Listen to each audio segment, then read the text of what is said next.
He's known as a creature of pure terror, a monster that inspires fear in all who gaze upon him. His name is Bigfoot. This hulking beast was said to have shaggy fur covering his massive frame. His eyes were glowing, fiery orbs of orange and red, and his teeth were sharp and jagged like knives. His massive hands had long, sharp claws that seemed to glow with weird energy. His most famous feature? His feet. Massive and heavy, with thick, sturdy toes that seemed to be able to crush anything in their path. Whenever he moved, the ground trembled beneath his weight, and his growls sounded like a volcano was just about to erupt. Sure, we've all heard the stories and seen the movies, but did Bigfoot really exist? Is he still out there, just waiting for people to notice him? Let's look at some of the information we do know for sure. Bigfoot became well known back in 1958 when a man from California named Ray Wallace claimed to have found large footprints near his work area. For years, his kids believed the whole thing was just a prank pulled by their father. People have reported finding many more footprints and a few handprints that were similar, but some of them were left by bears, others were fake, and many others can't be explained to this day. But the legend of Bigfoot predates this event. In 1955, a man named William Rowe said he saw a creature that looked partly human and partly animal while hiking on Mica Mountain in British Columbia. He later signed a document stating that the creature was about 6 feet tall, had brown silver-tipped hair, and had thick arms, broad feet, and breasts. Then there's the story of Albert Ostman, who claimed in 1924 that while he was camping alone near Toba Inlet in British Columbia, he was taken by a Bigfoot and held captive by the Bigfoot's family for a week.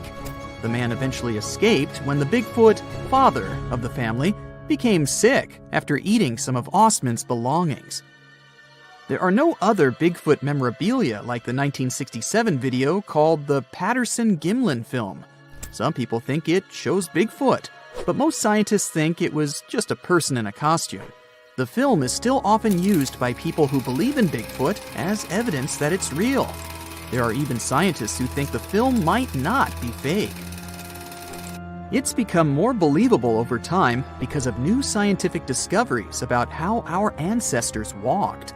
This opinion is based on the discovery of Lucy, a 3.2 million year old human ancestor that walked on 2 legs, which proves that our early ancestors were similar to apes and could walk like humans, just like Bigfoot. There's also a video on YouTube of Bigfoot in Provo Canyon, Utah that's very popular. The video shows a big black animal in the trees, possibly eating or looking for food. As the camera zooms in to get a closer look, the creature stands up on 2 legs like a person. Obviously, the people filming it got extremely frightened and ran away at once. The video was posted in 2012 and has been watched more than 7.6 million times. The people who made the video were not really looking for Bigfoot. They were simply camping and wanted to see some deer. They initially thought that they saw a bear until the huge creature stood up and looked straight at them. They ran to their car and left their tent and stuff behind. Their belongings are most likely still there. Skunk apes are said to be a species of Bigfoot-like creatures that people think live in swamps in the southern United States. In 2013, a video was posted on YouTube showing a potential skunk ape in a swamp in Mississippi. The creature in the video appears to be very strong and has short, broad shoulders, a small head, and long legs. Some believe the video is real, but others think it's a hoax because the camera often moves around quickly or the person filming runs away just when the creature is about to be seen clearly. This makes it hard for skeptics to believe in the existence of Bigfoot, and they've continuously asked for more evidence, like pieces of Bigfoot bones.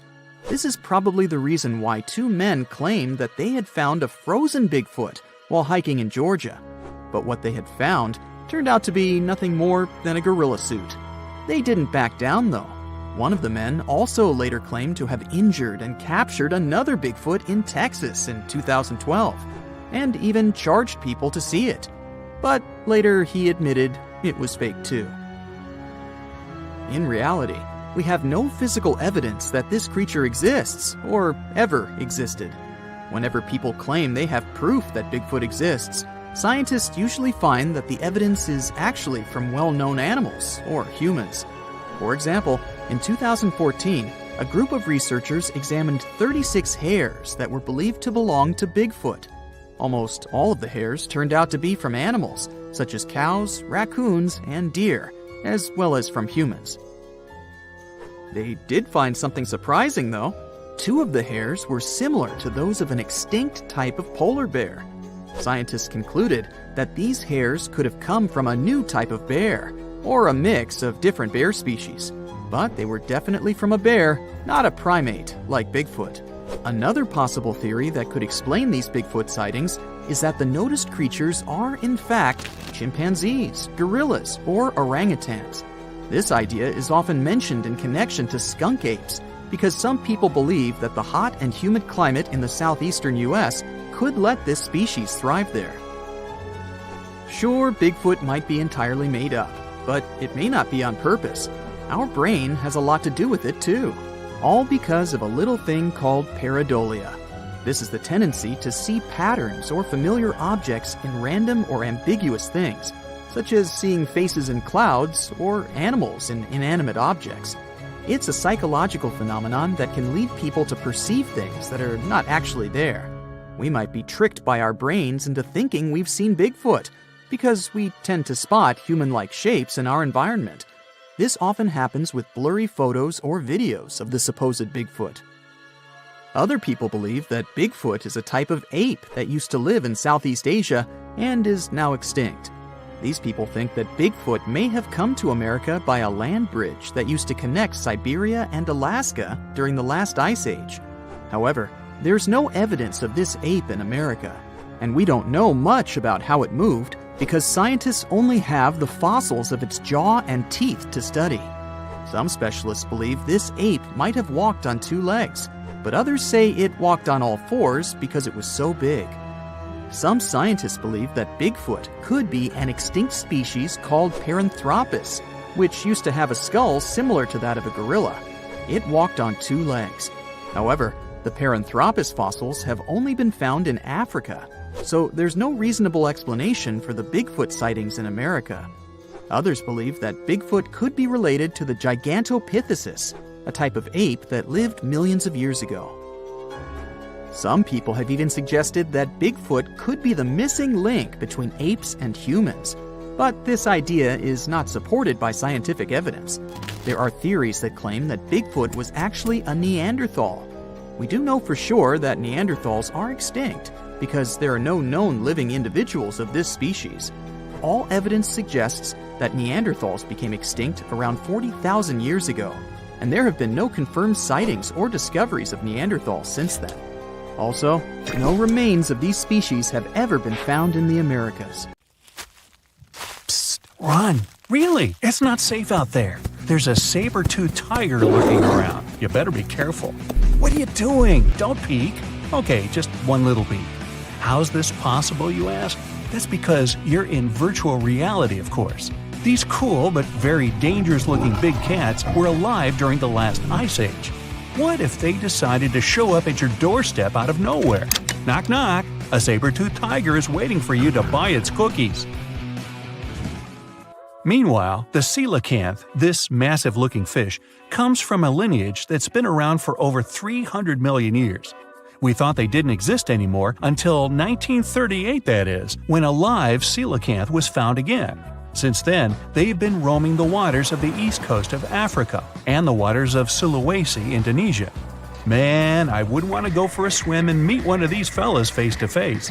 Their jaw has an intercranial joint, which means their mouth opens up by a lot.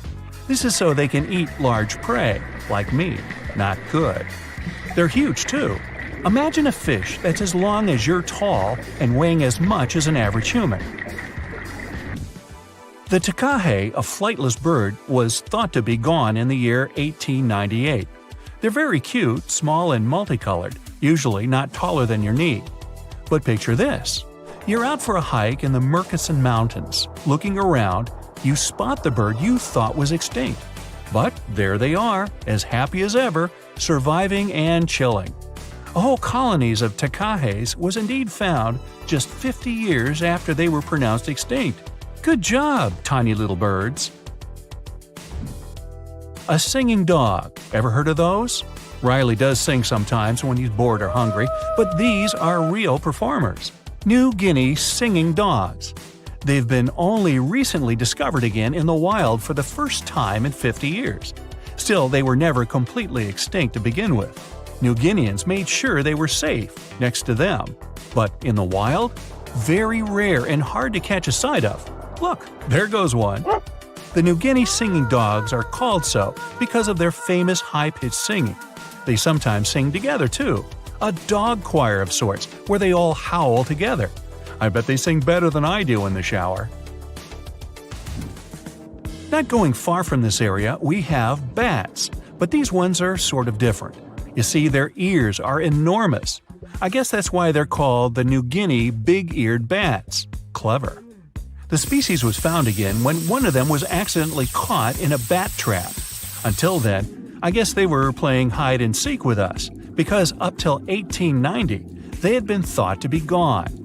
They're still not out of the danger zone because of habitat loss. Imagine you discover a fossil of a species you thought had been extinct for a long time, yet 2 years later, a whole living group of said species is found. Well, this is exactly what happened in 1977 with the Majorcan midwife toad. It's sort of brownish in color with darker brown that makes up its skin spots. Other than that, it's just a small toad with googly eyes. The group of live toads was found close to where the fossil was, on the island of Majorca. There aren't many of them left, about 500 in fact, and as of right now, they're declared vulnerable by the International Union for Conservation of Nature. Now, are you a fan of tortoises? You will be when you take a look at this huge beauty. It's called the Ferdinanda Island Galapagos tortoise.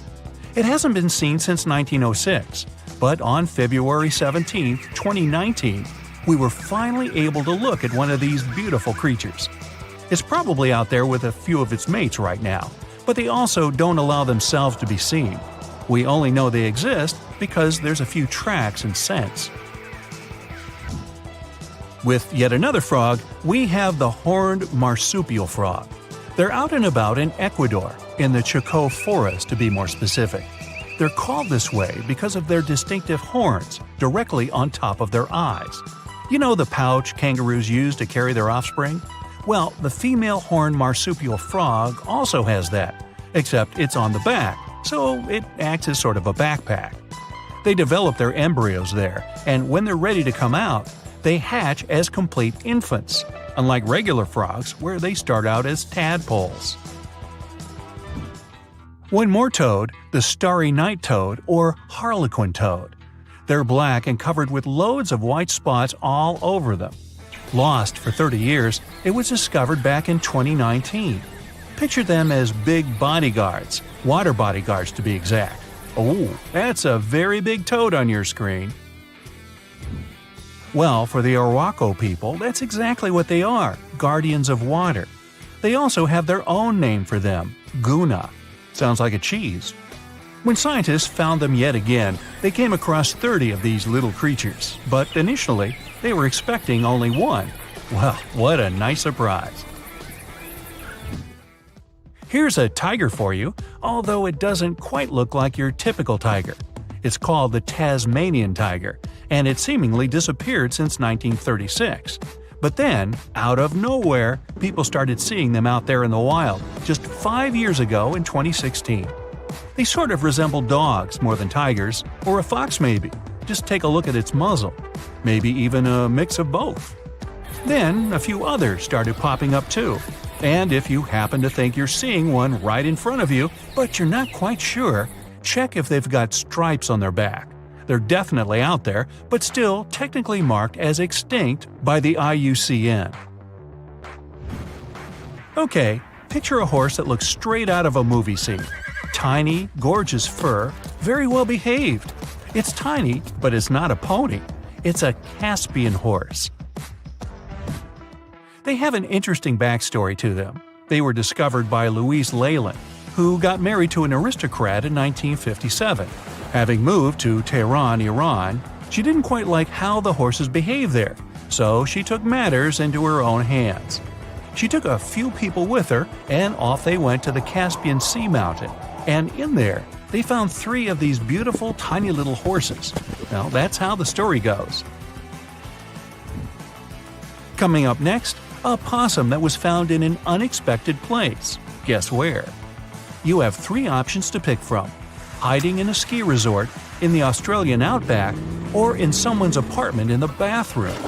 Which one do you choose? You have 3 seconds. The right answer is a ski resort. Yes, this possum is called the mountain pygmy possum, and it's originating from Australia. So far, there are 3 different living populations of this tiny possum, but it was believed to be extinct until just 1966. There are fewer than 100 of them, so the IUCN has marked them as critically endangered. Also from Australia is the night parrot, an absolute delight to birdwatchers.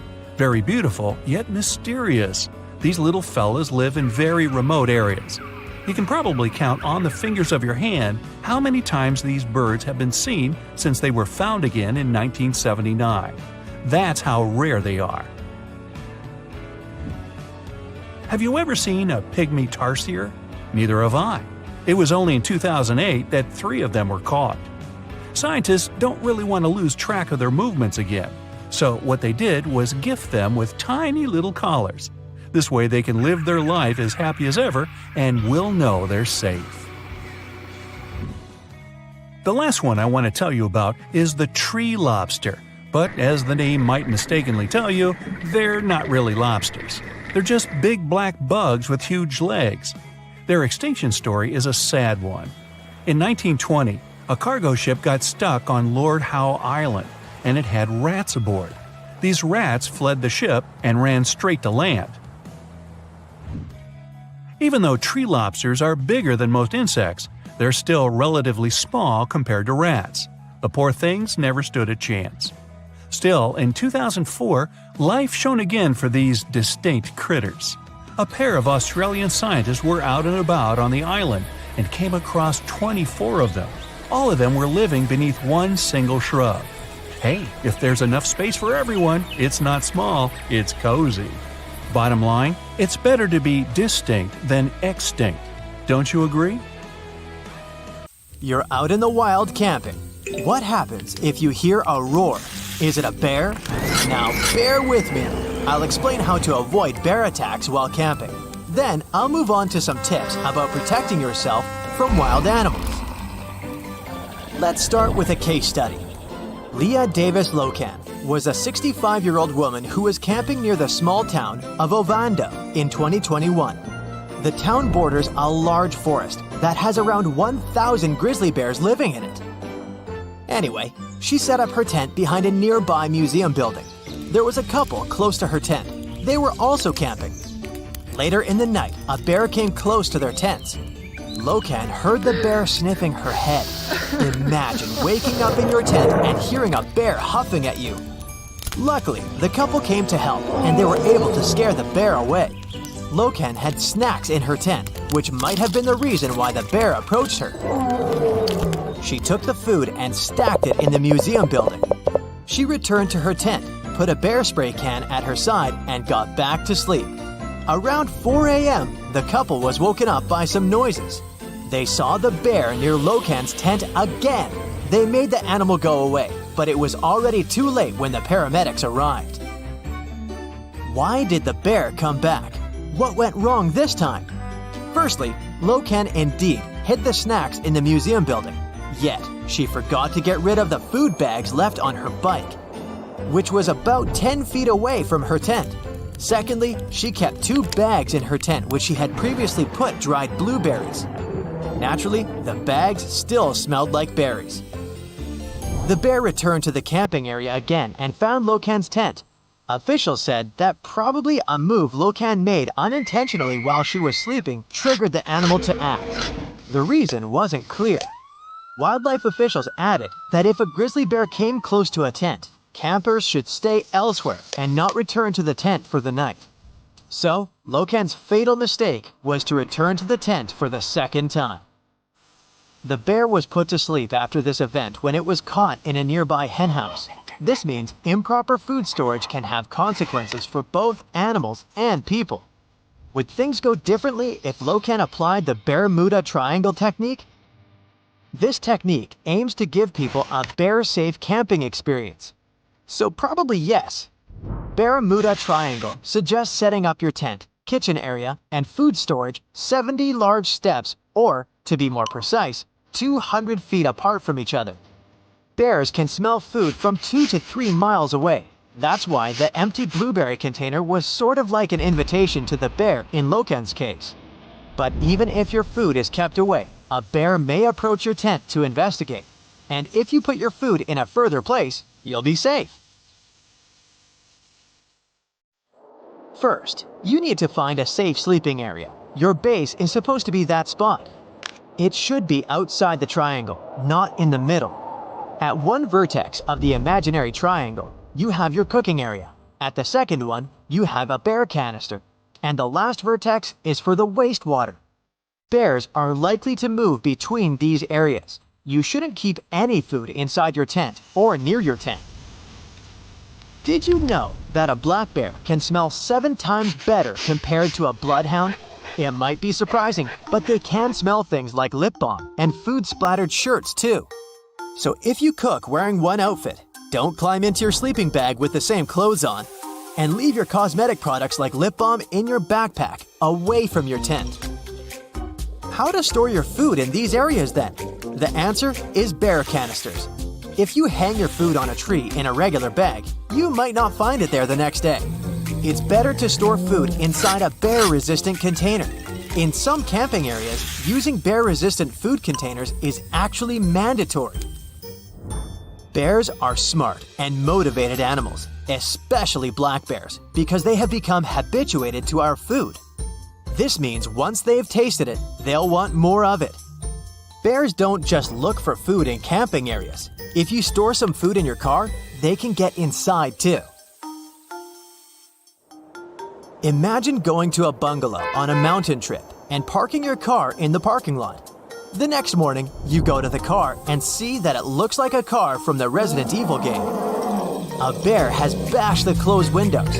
Bears can visually recognize and associate food-related stuff, like coolers. They can damage a car just for a can of soda or sweets.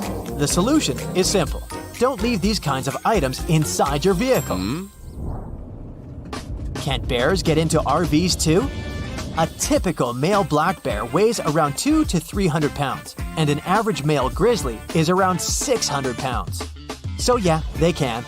Luckily, they don't want to be near people unless they're hungry. That's comforting. Bears can come after you if you somehow trigger them though. The solution is, again, putting food-related things away. For example, don't leave your trash outside at night, and keep your outdoor stove or grill clean. Motion alarms too can be effective to detect intruders. Speaking of motion alarms, I want to mention a newbie of the technology, the BearDar. It's a wordplay. This is an iPad-sized radar. This device is designed to detect polar bears.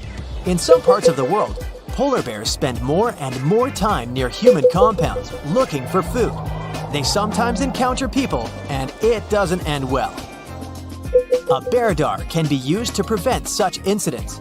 Since their prime hunting ground starts to melt, polar bears visit towns and dig trash dumpsters. The portable radar unit warns residents that a bear is nearby. When a person wants to get out of their house, they would know if the area is safe or not. How does it work? Well, the package consists of a radar and a camera. It either needs Wi-Fi or a network connection to transfer the data to a server, and, from there, to a computer or a phone. Here are some more wild animal safety tips. What will happen if you come face to face with a bear? I know it sounds impossible, but don't run or try to climb a tree. you should stay calm and slowly back away. Don't turn your back on the animal. Act as if you're the predator rather than the prey. Some sources say that if a bear makes contact with you, lie on the ground and play possum.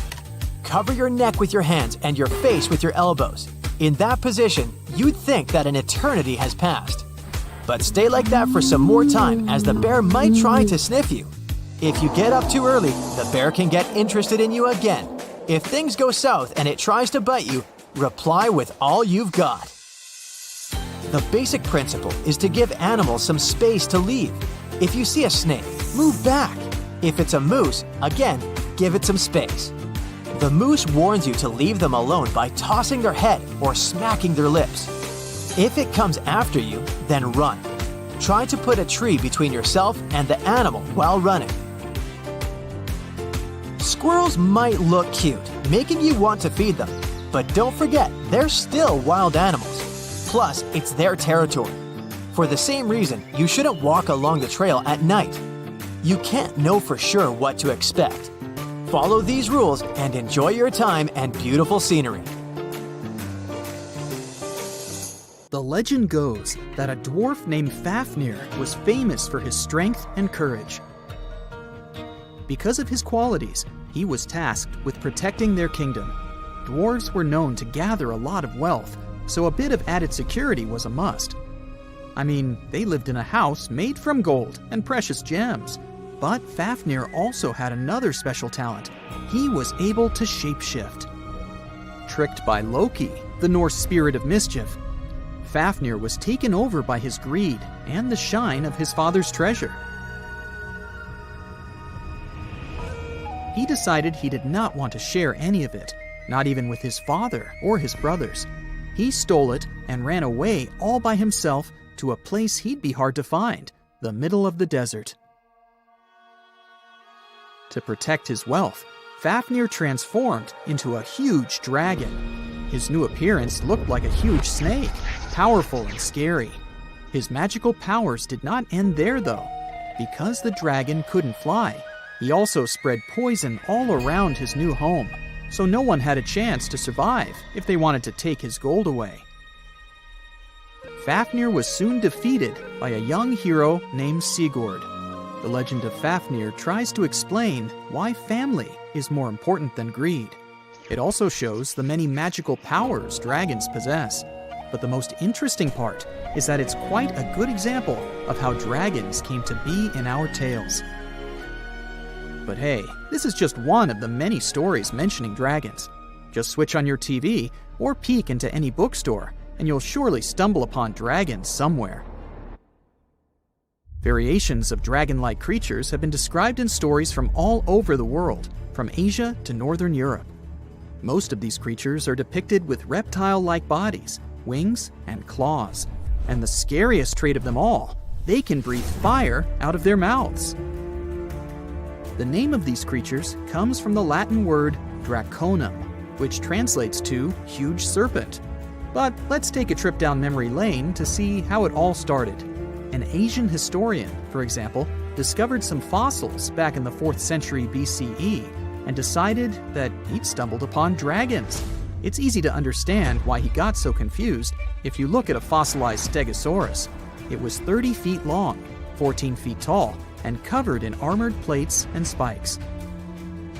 The Nile crocodile might have gotten mistaken for a dragon too.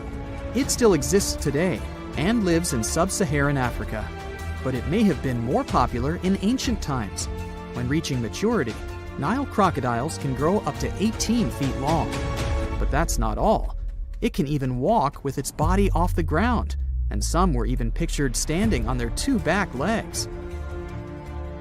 Goannas are dragon-like lizards that live in Australia. Large as they are, they also have razor-sharp teeth and claws, and are also known to even produce venom. It's easy to see why goannas may be the source for the Australian version of dragons. When humans first discovered whale bones back in the day, we had no idea these animals lived in the sea.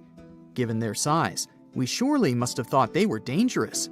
And because we rarely see whales, if we don't go underwater of course, they were poorly understood and easily mistaken for dragons too. Probably the most interesting source of dragon mythology is actually the human brain. In a book called An Instinct for Dragons, there was a theory which claimed that dragons existed in almost all ancient cultures because we had evolved to fear large predators to survive. We aren't the only mammals to do this. Monkeys have an innate fear of snakes and large cats too, for example. When you combine these natural traits with folklore, you get a lot of dragon stories everywhere, adapted to each region. Reptilian beasts with magical powers date back as far as the origins of human civilization itself. I'm talking about ancient Mesopotamia. Humans back then used to believe in all sorts of creatures, but their head spirit was Marduk, the patron of the city of Babylon.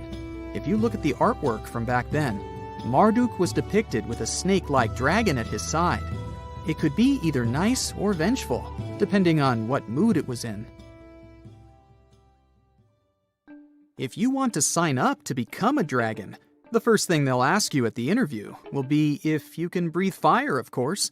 So scientists have tried to look into some ways that could make it real for dragons to breathe out fire without damaging their throats. To do that, they examined the bombardier beetle. This eccentric insect can pack up some really hot substances in its belly. Once the creature gets bothered by something, it shoots out a fiery load of chemicals. In all fairness, it's not really fire, but it does burn, so it's close enough. Going back to dragons, they'd need to have similar glands in their throats to produce the same effect. But where do dragons come from? They didn't just appear out of nowhere, regardless of the source you consult. Some tales, like that of Fafnir, say that even humans can turn into dragons, but the most popular theory is that dragons start out as eggs. Some sources even draft a series of stages a dragon has to go through during its life. Everything starts with hatching. Dragons are said to eat their way out of those shells and break the sides of the egg.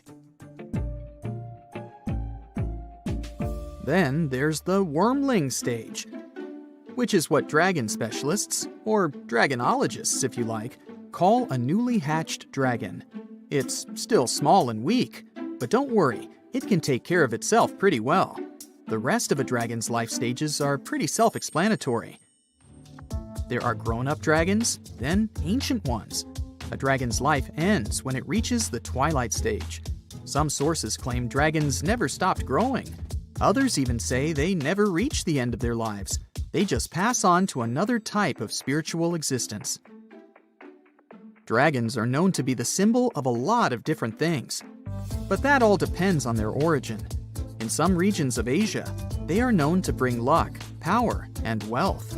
To become a powerful warrior in Britain, you'd need to first defeat a dragon. That's why you often see them on flags. The flag of Wales, for example, has a large red dragon on a green and white background. Western stories aren't as nice to dragons. They are often seen as evil and vengeful. Another myth associated with dragons is that they love gold and precious stones. This greedy side of their temperament seems to date back to ancient Greece, where dragons were tasked with guarding treasures.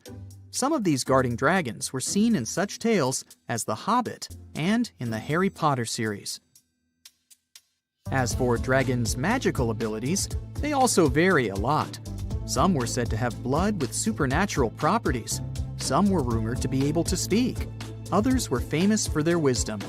A lot of dragons in ancient literature could fly or shapeshift, even into humans.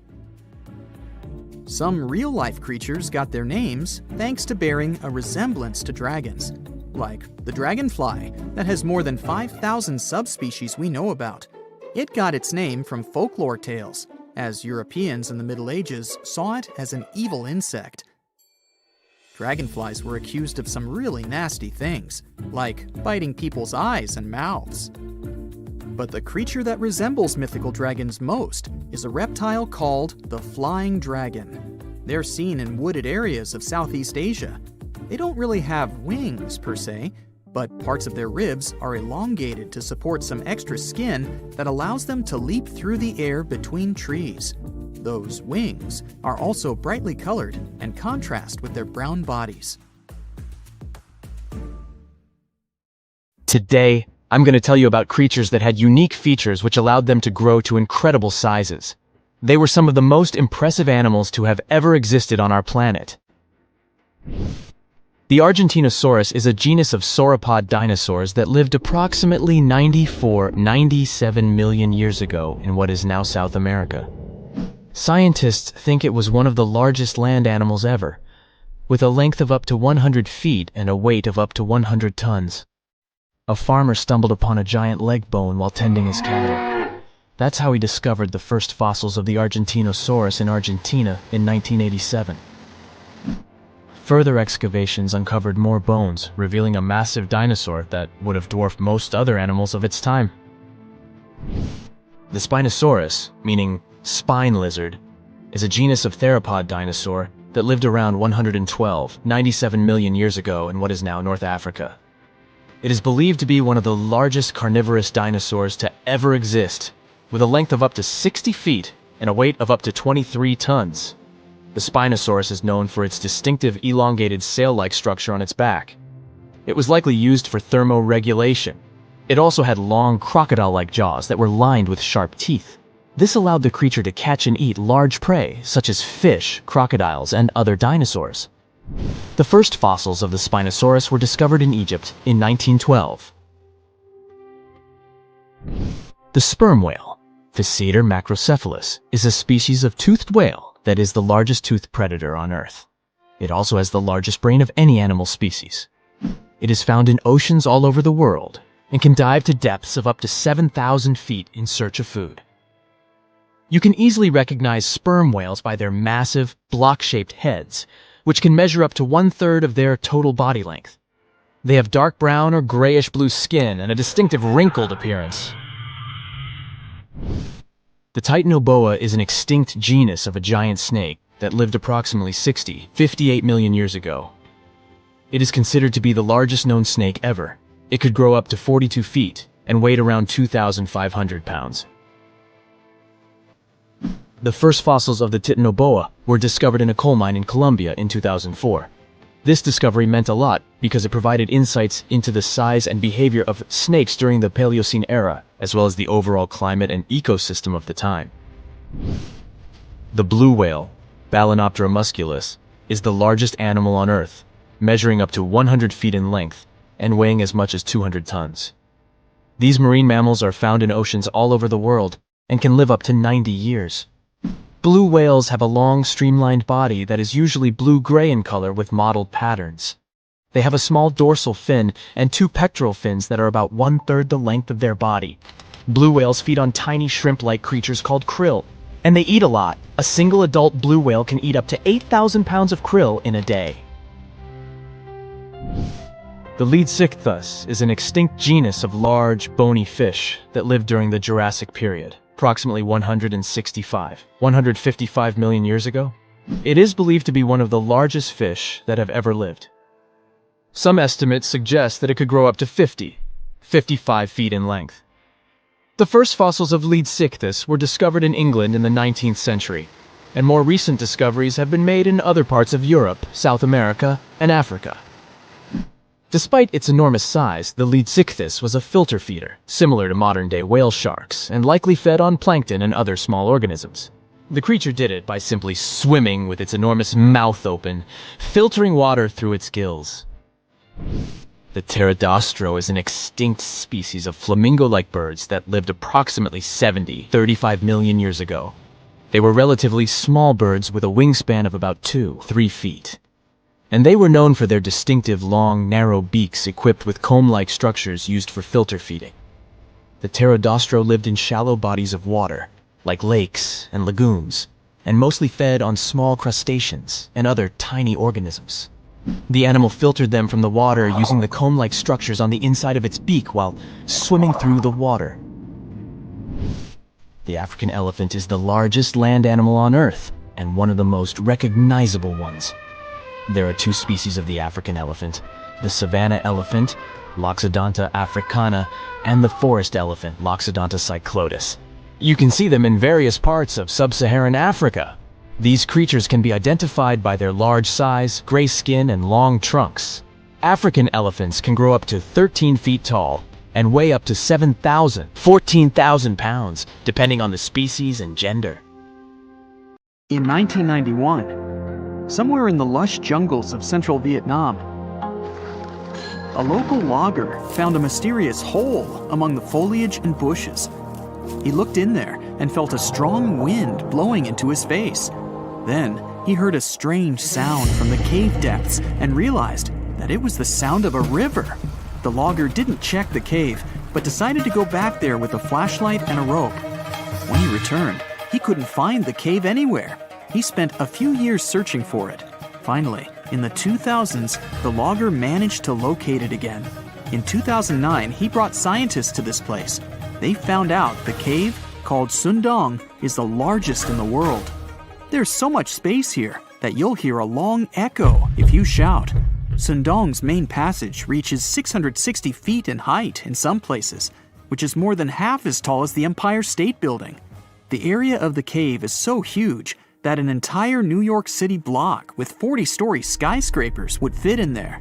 There's a deep underground labyrinth under the jungles of Vietnam, hiding 3 of the largest caves in the world, and Sundong is number 1 on this list. The vast space inside is filled with various plants, unique microclimates, and different landscapes. There's a real jungle growing underground. It became possible thanks to the collapsed ceiling in some places. It lets sunlight penetrate there from above. There are huge stalactites 250 feet high on the ceilings and walls, which is more than the length of a passenger Boeing. They've been here between hundreds of thousands and millions of years. Some limestone deposits are more than 450 million years old. It means they've existed since the time long before the dinosaurs. Besides the jungle, there are also many rivers in the cave. They were formed because of rainwater coming down from holes in the ceiling. These rivers are smooth and fast, like slides in a water park. But riding them isn't the best idea, since they can carry you into one of those long labyrinths that the cave is full of. And we still don't know where they're going. You may find yourself in another unknown part of the cave. This is what happened in 2018. 3 divers accidentally discovered new areas in Sundong. The cave turned out to be much bigger than everyone thought.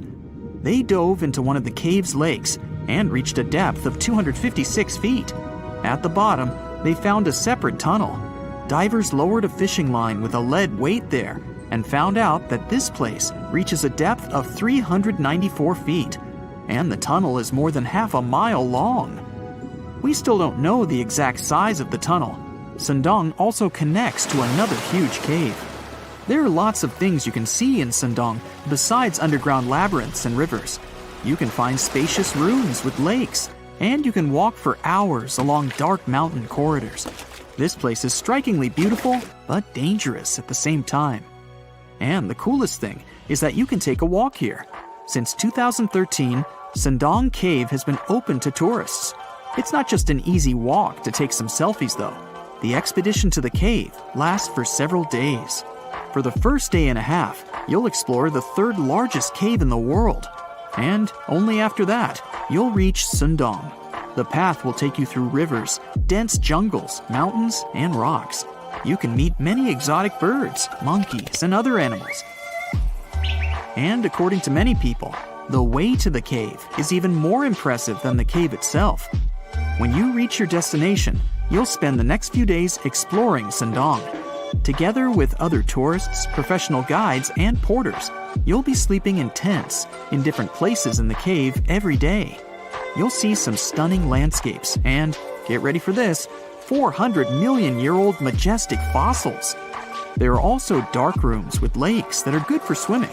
Such adventurous expeditions become more popular every year.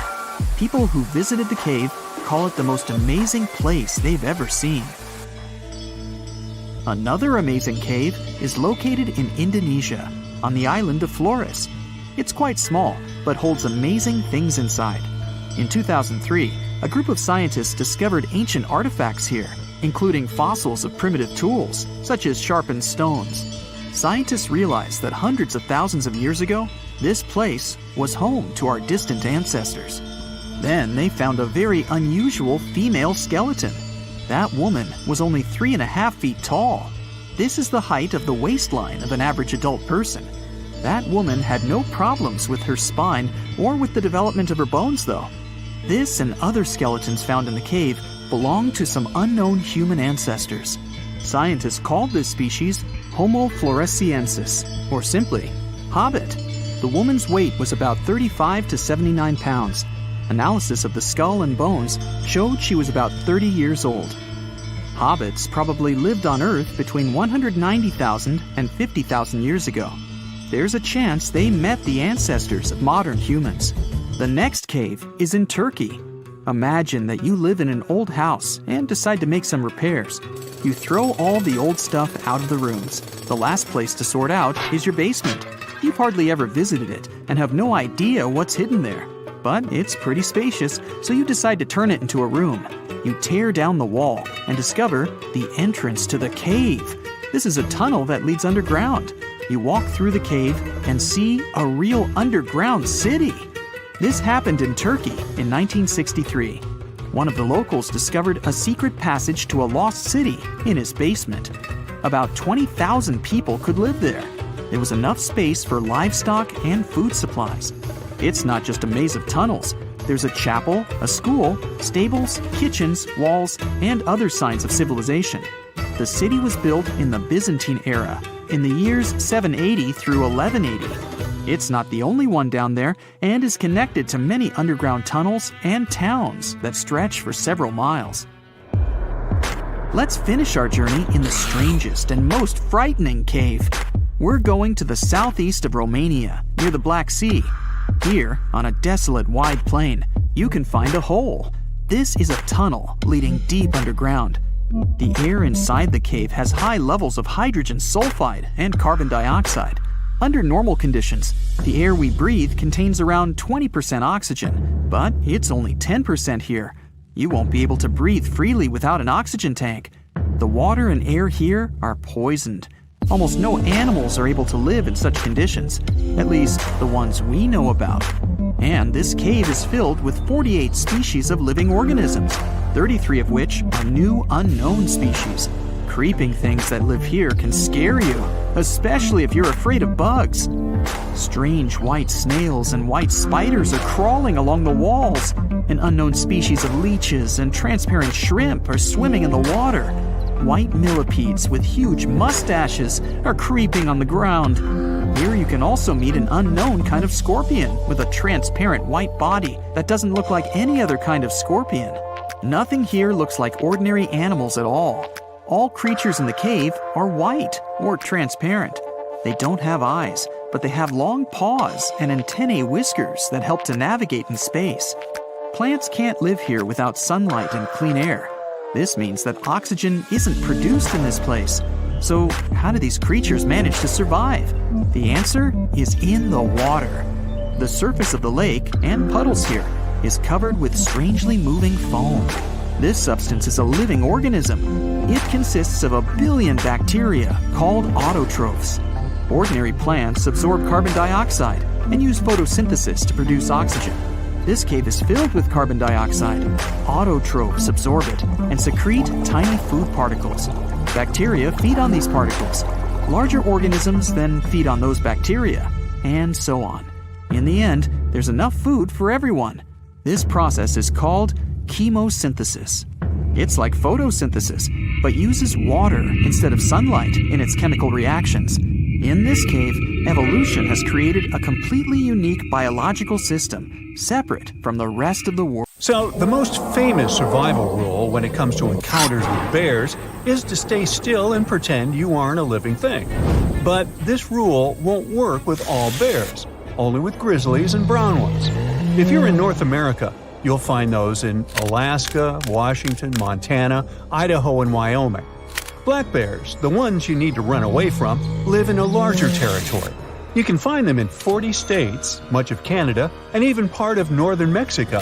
So, if you're hiking in Yellowstone, you could run into either a black bear or a grizzly.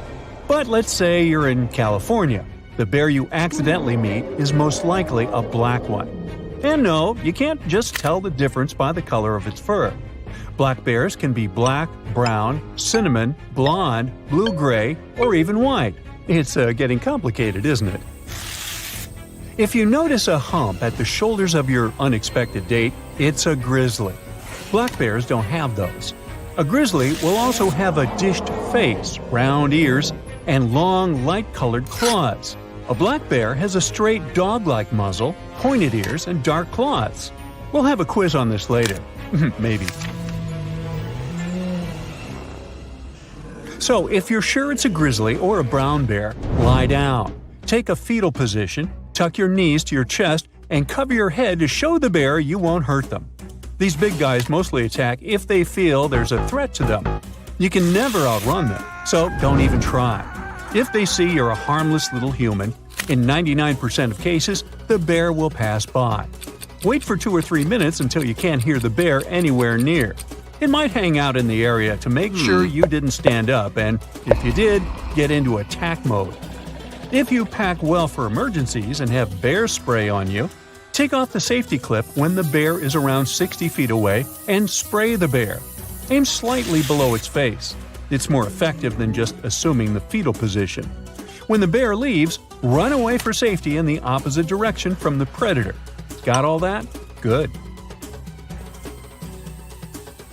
If you're dealing with a black bear, it won't stop if it sees you in a fetal position on the ground.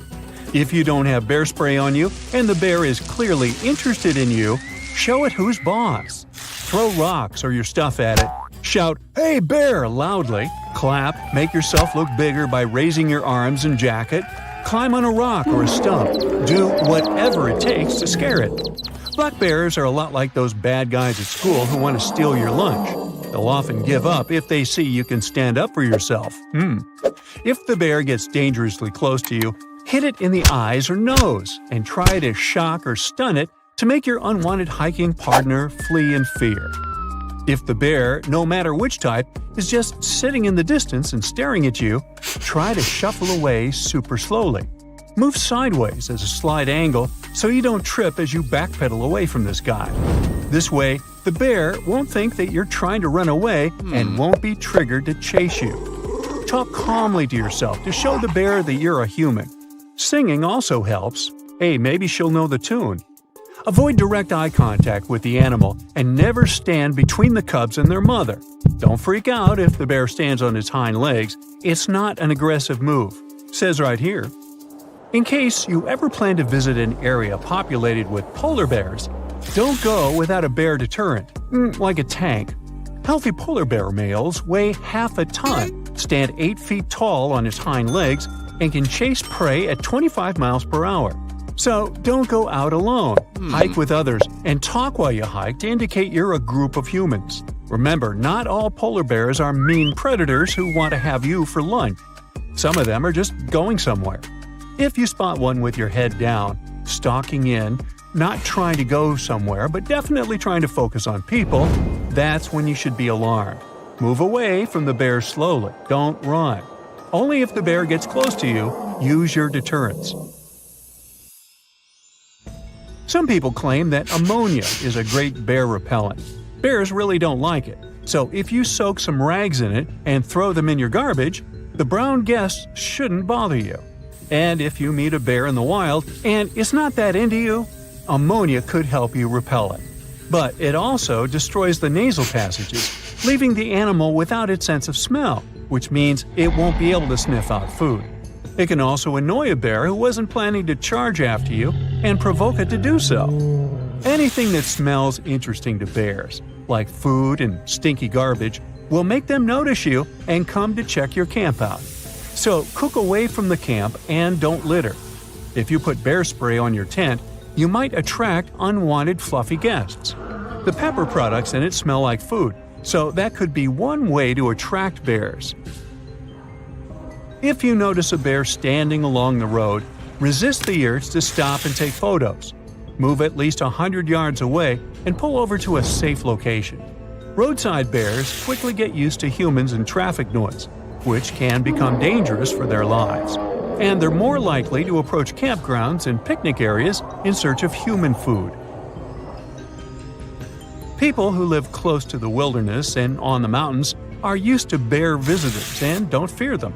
Douglas Harder spotted a mother black bear and her two cubs emptying the bird feeder on his second-story deck.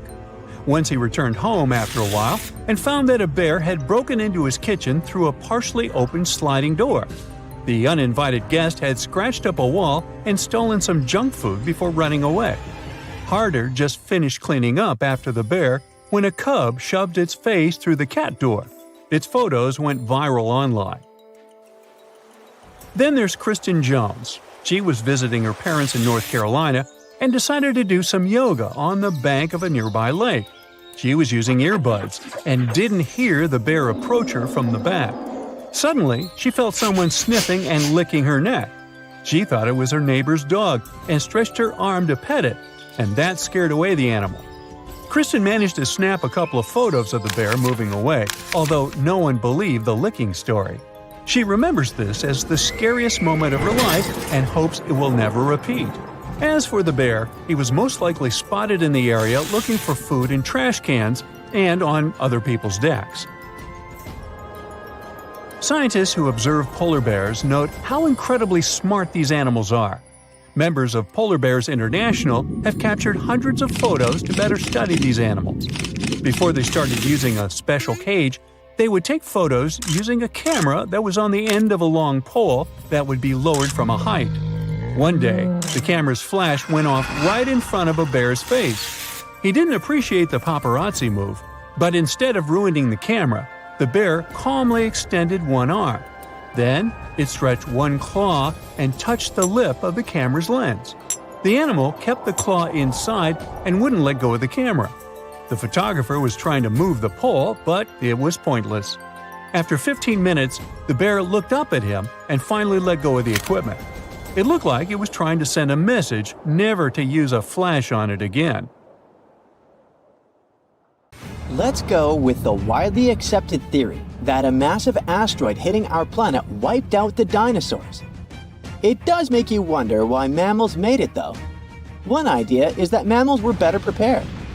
Back then, they weren't the most popular creatures on Earth, but they were pretty diverse.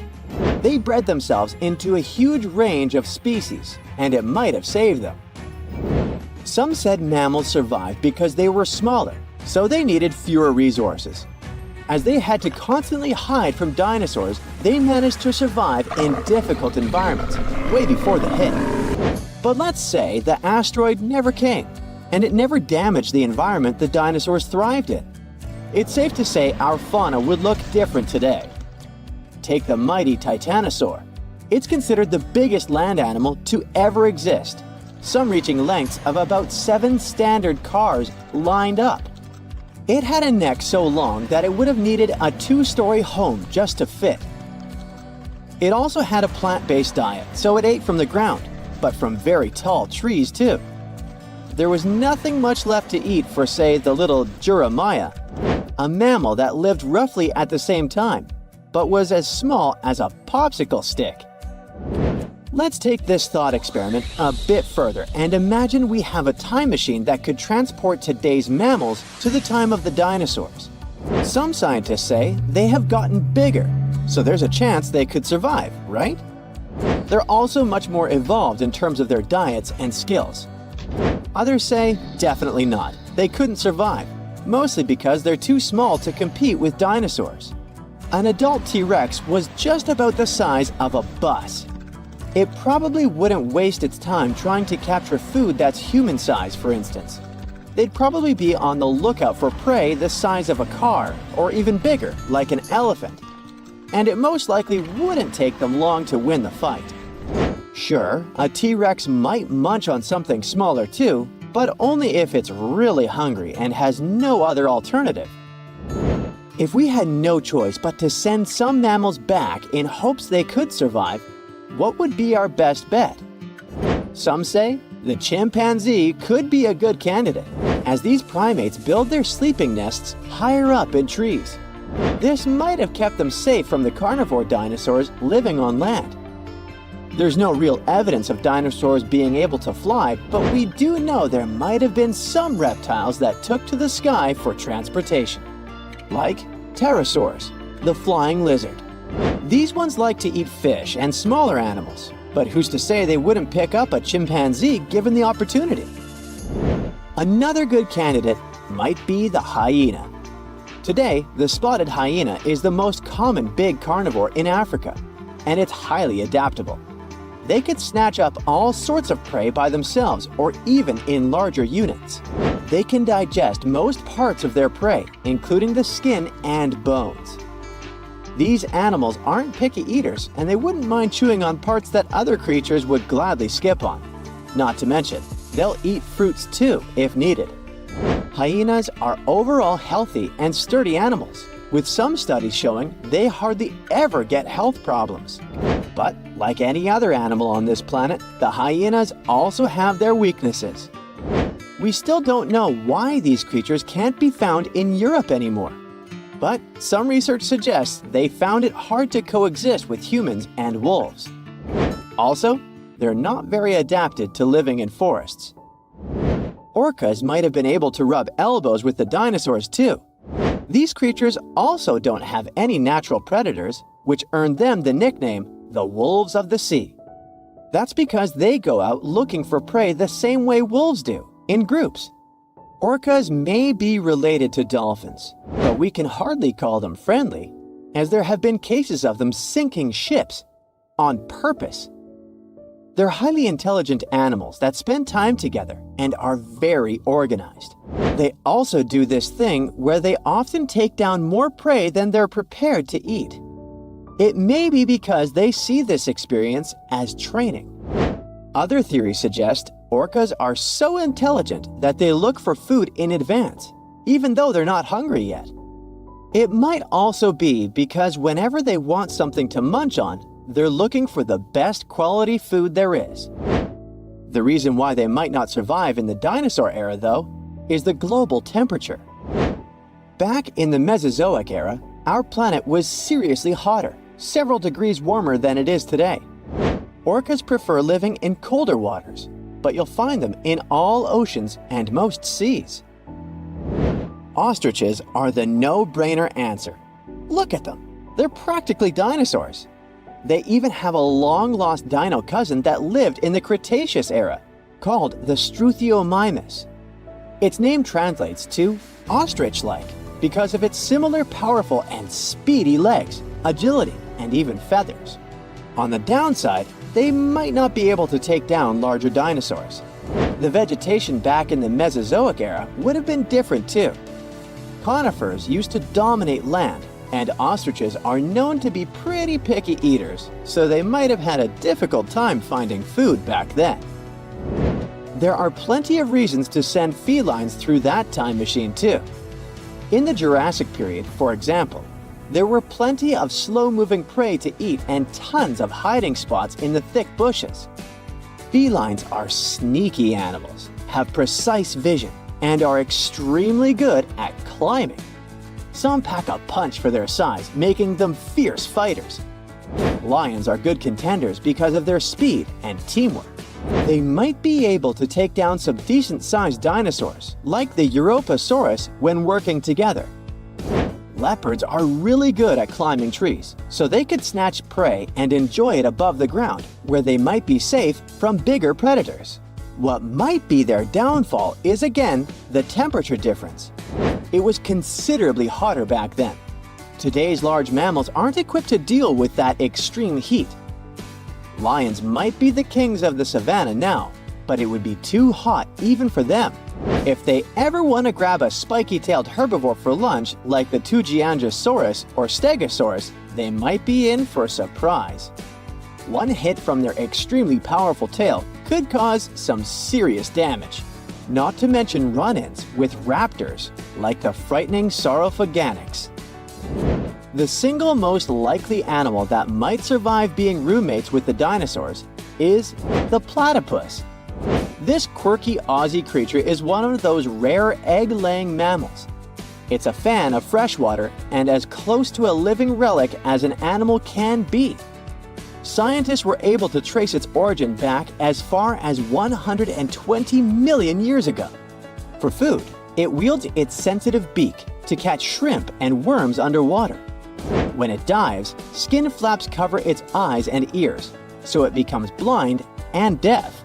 But it still uses that beak like a high-tech radar. A grown platypus can even feast on half its body weight in a single night.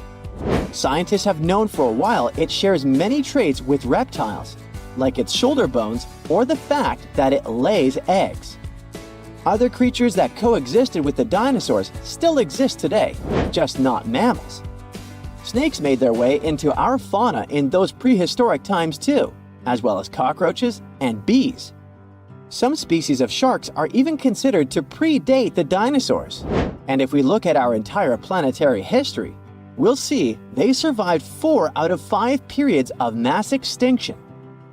Horseshoe crabs have the nickname living fossils because their evolution was much slower than any other animal that we know of. Not because they're not smart, but simply because they found their perfect form much sooner. So they didn't need to make a lot of changes. They have a very rudimentary immune system, but it seems to work wonders. No wonder they stayed pretty much the same for over 400 million years. Okay, let's face it, we humans are pretty ordinary. I mean, we're no superheroes with superpowers, right? What, you didn't get the memo? But the animal world has a bunch of superheroes. Some creatures live forever, and those who seem to not care about the laws of gravity. Critters that are immune to venom, and those that can run on water. And some of them will send shivers down your spine. So the first superpower on the list is the ability to live without water.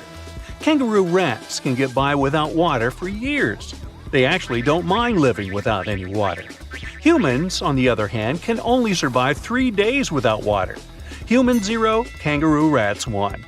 These little buddies live in extremely arid desert areas and have to get water from the seeds and plants they eat. And although it may sound a bit disturbing, kangaroo rats also know how to extract water from their urine before they set off on a bathroom trip.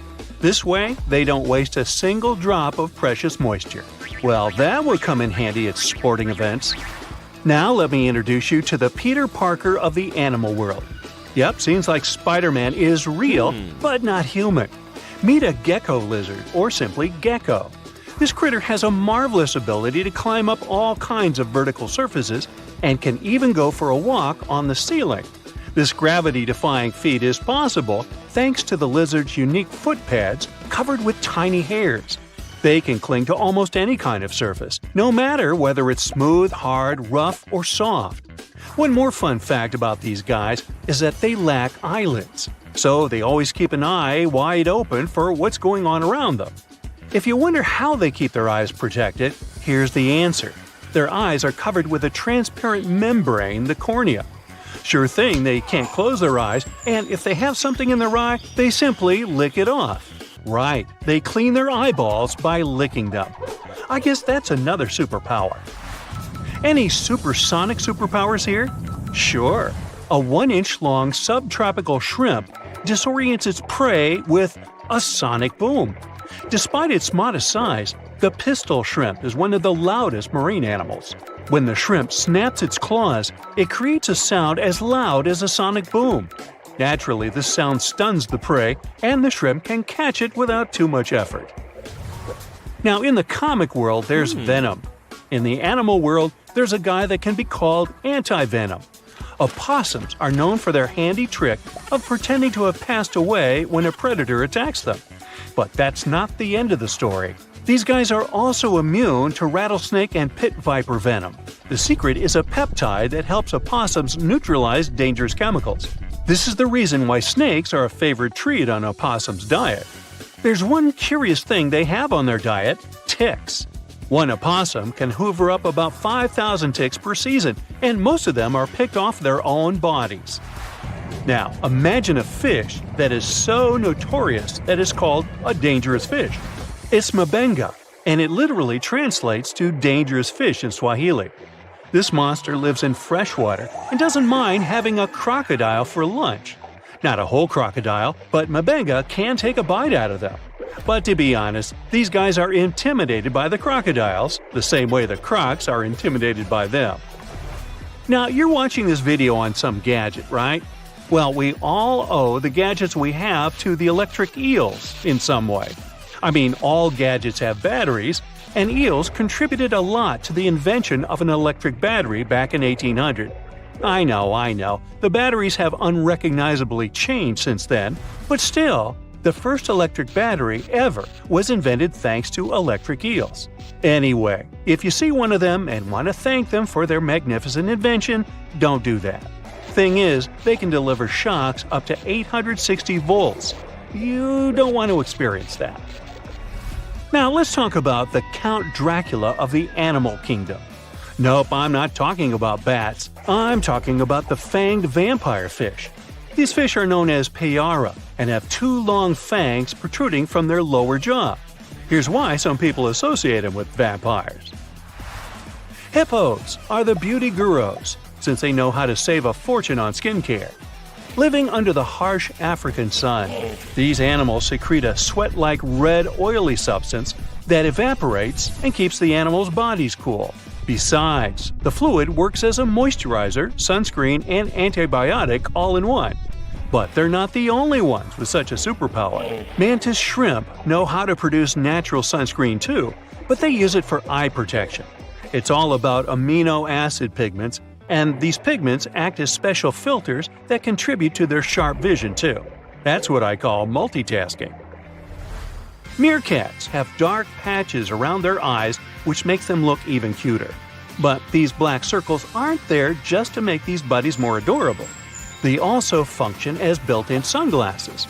The dark fur on the patches blocks the blazing sun, and as a result, meerkats can gaze directly at the sky. On top of that, the sentry, a meerkat that watches out for birds and other predators, can easily see danger coming and alert its mates. Wild goats are famous for their climbing skills, but the alpine ibex from northern Italy is the champion. This critter can climb nearly any vertical surface, defying several physical laws in the process. Interestingly, the animals that do walk on the steepest cliff walls are typically mother goats with their little ones. Large males prefer to keep their distance and use flat horizontal surfaces. Smart guys. Some animals protect themselves with venom or nasty bites, while others use chemical tricks for protection. Listen to this. Some species of millipedes produce hydrogen cyanide and exude it when they feel threatened. Hydrogen cyanide is odorless but highly toxic. One little millipede can't seriously hurt you, but you may have burns or even blisters if your skin is sensitive. Plus, to make the picture even scarier, some millipedes glow in the dark.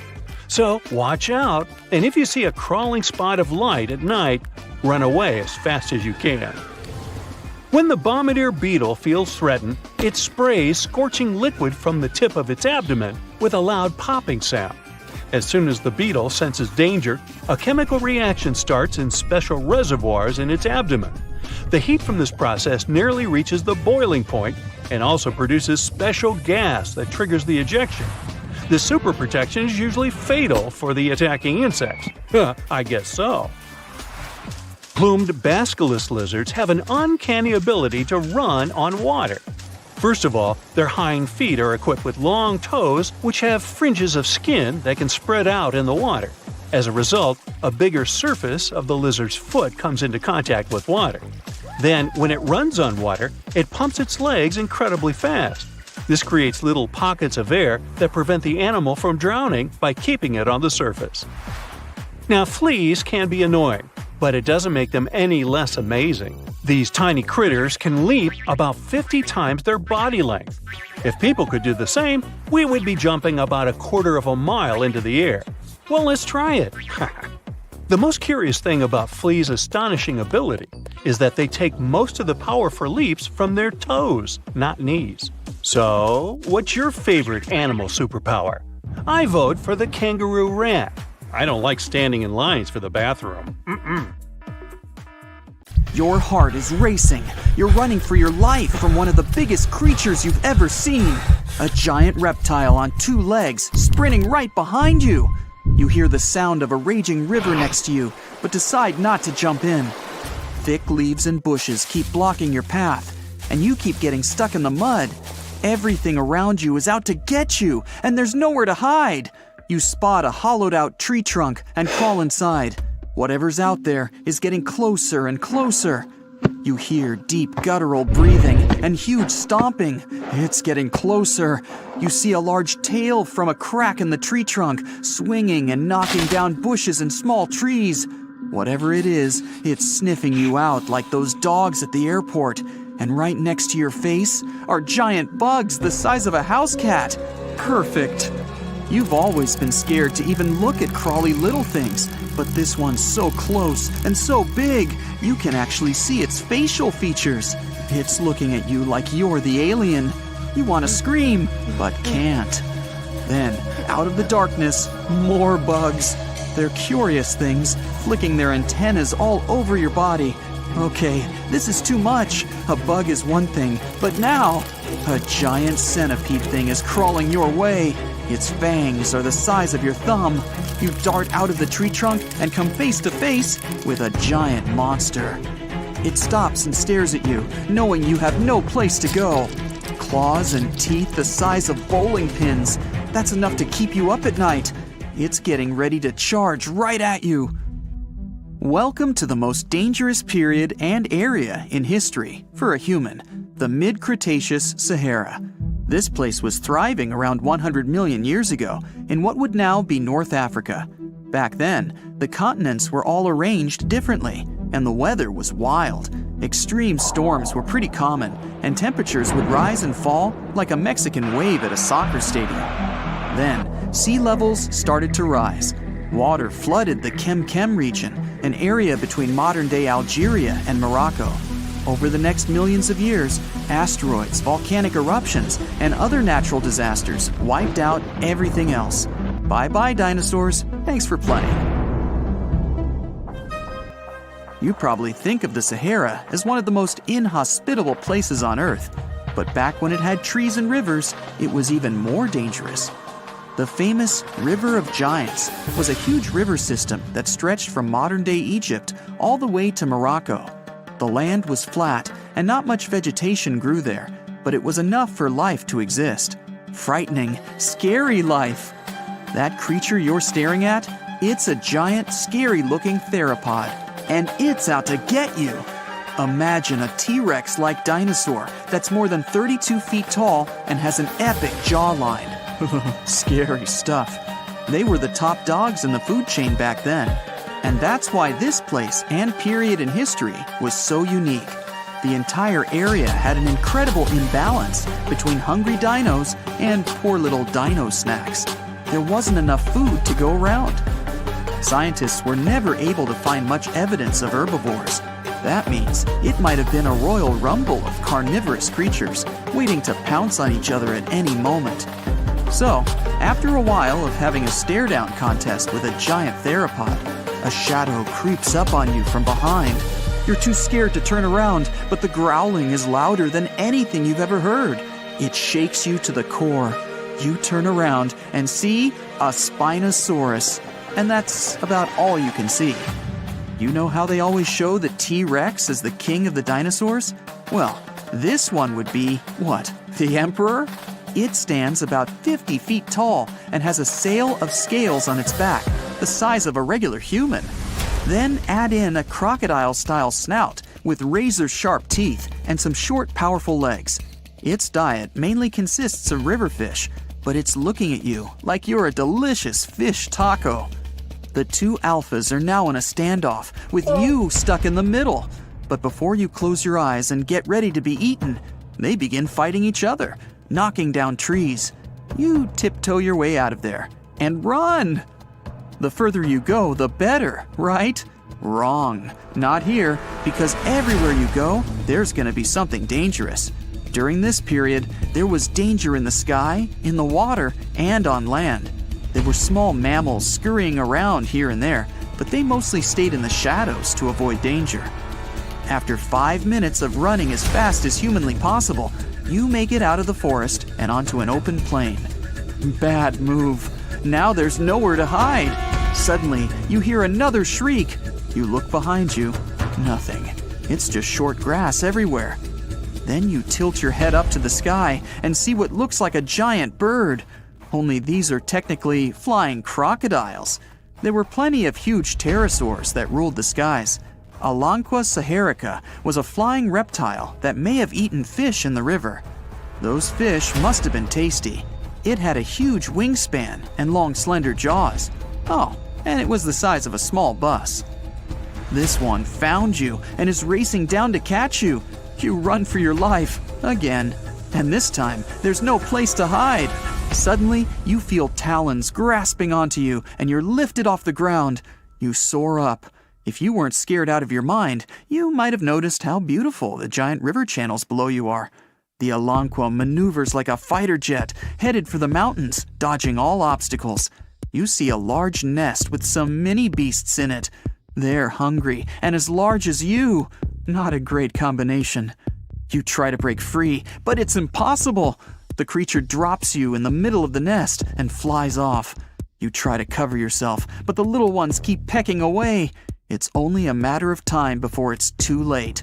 You look down below you and see the river. You can't tell how deep it is, but it's got a really strong current.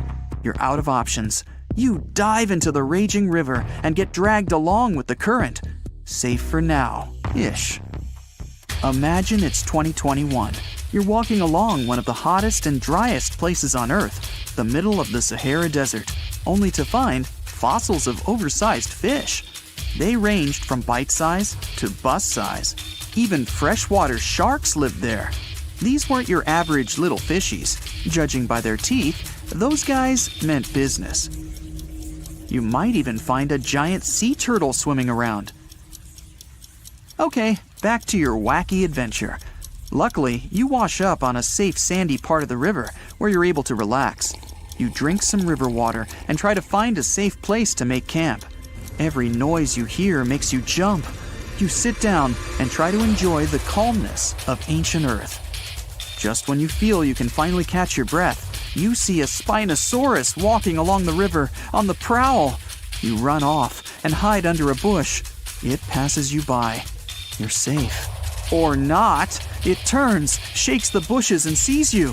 Just then, a large boom scares it away. It's the sound of you jolting awake. You turn on the light and see your cat staring at you. Those dinosaurs seem so real, probably because of that documentary you were watching right before bed. The entire mid-Cretaceous ecosystem depended on rivers for daily life. Just like all ancient civilizations, rivers were essential for the creatures of the time. And very recently, scientists discovered a new species of snakes that went extinct back then, with no known descendants. To understand these ancient ecosystems, it's important to know a lot about fossils. You might find two different fossils side by side, but those animals might have lived millions of years apart. Deep within the dense rainforests of the Democratic Republic of Congo, a mysterious creature is roaming its habitat. Its name sends shivers down the spines of locals and explorers alike. I'm talking about Bili apes. These legendary giants of the jungle have become the protagonists of many tales and legends, as well as numerous speculations.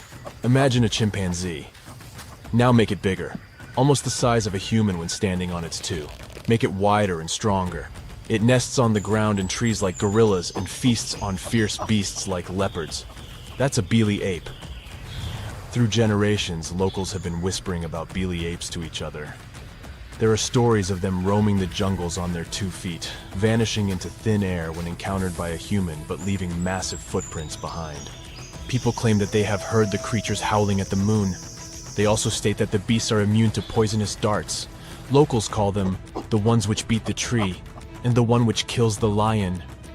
Local communities view them as guardians of the forest, possessing ancient wisdom passed down through the ages. About 2 decades ago, scientists and researchers got intrigued by what was going on in those rainforests and what those creatures were. A group of researchers went to study them, and here's what they found out. Remember that the locals say that Bili apes avoid humans. That's true, but not exactly. Turns out that Bili apes live in the part of the forest that is close to where humans live, and really prefer to avoid people. Adult males are more afraid of people than females. But as you go deeper into the forest, you see Bilis that have never seen people before. Those have no fear, and they even show interest in their guests. They walk around you with curiosity, or even come face to face with you and stare at you before moving away. The apes don't show any aggression. Much like other chimpanzees, Bili apes live in social groups of 10 to 100 members. Every troop has a leader, a dominant alpha male. How do they determine the leader? Usually it's just the biggest male, so it's simple here. The leader makes decisions and protects the group, but he also has the highest rank and gets priority access to everything, like food or mates. There are even more rankings. Females have their own ranks, and more dominant apes have influence over others. They really are bigger than an average chimpanzee, and early in life, they have a gray coat. Their diet is also similar to that of chimpanzees. This means that about 90% of their diet is plants and fruits, only 6% is animal products, and the remaining 4% are insects. In some instances, they act more like gorillas. For example, these fearless creatures don't only nest on trees, but on the ground as well. They make their nests themselves, moving branches and samplings into central bowls. Researchers are still baffled by this fact because the ground isn't safe, with all those leopards, lions, and buffaloes roaming around. Maybe those creatures are as fierce as the local tales say. But here's the thing. The apes that live close to humans avoid nesting on the ground and are also way quieter, trying to avoid hunters. By the way, the nests of chimpanzees are cleaner than our beds. Those guys build a new nest every single night to keep bugs and whatever else out. Their creative abilities don't end with making nests. Bili apes actively use tools too. They have been observed using sticks or branches as tools to probe termite mounds or extract honey from beehives. There are several types of tools, and all have a particular purpose.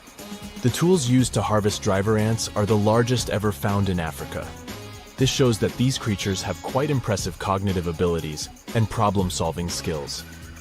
Also, social learning. If one chimpanzee figures something out and that works, the others will observe, learn, and adopt the same strategy. Not every animal is capable of that. So that's what we know. When the research group came back, one of the members published a report in a magazine. Their faces are much flatter than those of chimpanzees. They turn gray early in life. They have a distinct howl that gets louder during the full moon. Those must be a new species unknown to scientists, a hybrid of the gorilla and the chimpanzee. Well, that's quite a scientific discovery. The researcher gave many interviews to famous channels and magazines, but then it was discovered that the researchers had a PhD in behavioral psychology. So some experts in the field turned skeptical about her report. Bilis did show some unique behavior that's not typical to chimpanzees, but that was mostly limited to nesting on the ground. So, are they a new species or not? The other members of the research group came forward after comparing Bili's DNA to the DNA of chimpanzees. They announced that the two samples of DNA were the same. They confirmed that the mysterious Bili apes were the same species as chimpanzees. Even more than that, they weren't even mutants or hybrids. Yes, they were a tiny bit bigger, and they would go gray earlier. But take humans. Some are taller, some are shorter, some are wider. Some get gray hairs earlier. And we all have different skin and hair and eye color. But just because I'm blonde and have an average height, and my neighbor is tall and has dark hair, doesn't make us different species. So, that was the argument of the other scientists from the research group. So, the whole speculation of Bili apes being a new species unknown to science was nothing. The claim that Bilis howl at the moon was also debunked by another researcher from the group. The story is not new. There were other instances of such wrong calls, but there were also the opposite cases, when two species were believed to be the same but turned out to be different. For example, Sumatran orangutan and Bornean orangutan were thought to be the same species for a while. But in the late 1990s, scientists established that the two were different. Both look alike, and both have that typical shaggy reddish fur, but Sumatran orangutans have longer hair and have closer social bonds with their community. Bornean orangutans are the ones who would go down to the ground more often. Both of the species are endangered, with just a bit over 100,000 Bornean orangutans left and just 14,000 Sumatrans. As recently as 2017, a new third species of orangutan was announced, the Tapanuli orangutan. There are just about 800 of those left in the world, and it's the most endangered species of all apes. Let's throw in a couple of facts about apes. Wild chimpanzees only live in Africa, and only in 21 countries of all. That's also the homeland of humans. Yes, millions of years ago, the first humans evolved in Africa. Chimpanzees are actually humans' closest living relatives. A human and a chimpanzee share an impressive 98.8% of the DNA. Humans, chimps, and bonobos share the same ancestor from 7 million years back. That's a very distant relative, but it explains why we're so alike. Seriously, we are. Chimps can catch human diseases, and scientists believe that they can develop Alzheimer's. Also, chimps have distinctive personality types similar to humans. They display varied degrees of the 5 major personality traits: extroversion, openness, agreeableness, neuroticism, and conscientiousness. Chimpanzees are also known for fighting over territories with other groups. As I told you, they also learn from each other, not just about tools, but stuff like fashion too. In Zambia, a chimpanzee once stuck a stalk of grass behind her ear. And other female chimpanzees did the same thing after her. Also, the language. They won't be able to speak English, of course, but one chimpanzee that lives in captivity has picked up American Sign Language. Now it can do more than 350 signs to communicate with the caretakers. The chimp even passed this knowledge down to her adopted son. Every species on Earth, you, me, and that nasty neighbor of yours, is destined to go extinct someday. Just like what happened to the woolly mammoths and saber-toothed tigers. Stats aren't bright. Scientists say that 99% of all animals that ever lived are now extinct. Hey, what's that look on your face? Going extinct is not the end of the story. Now listen up. Mammoths might make the greatest comeback ever and even be the key to saving humanity. Nope, they won't give away free money so that we don't have to work anymore, but they can sorta help the weather situation on our planet. In the Arctic tundra, there's this ground called permafrost. It's like soil in the form of ice. Soil turns permafrost when it stays super cold for 2 years straight. But now, permafrost is actively thawing out, and it's bad news for, well, everyone. Because while thawing, it releases a lot of carbon into the air.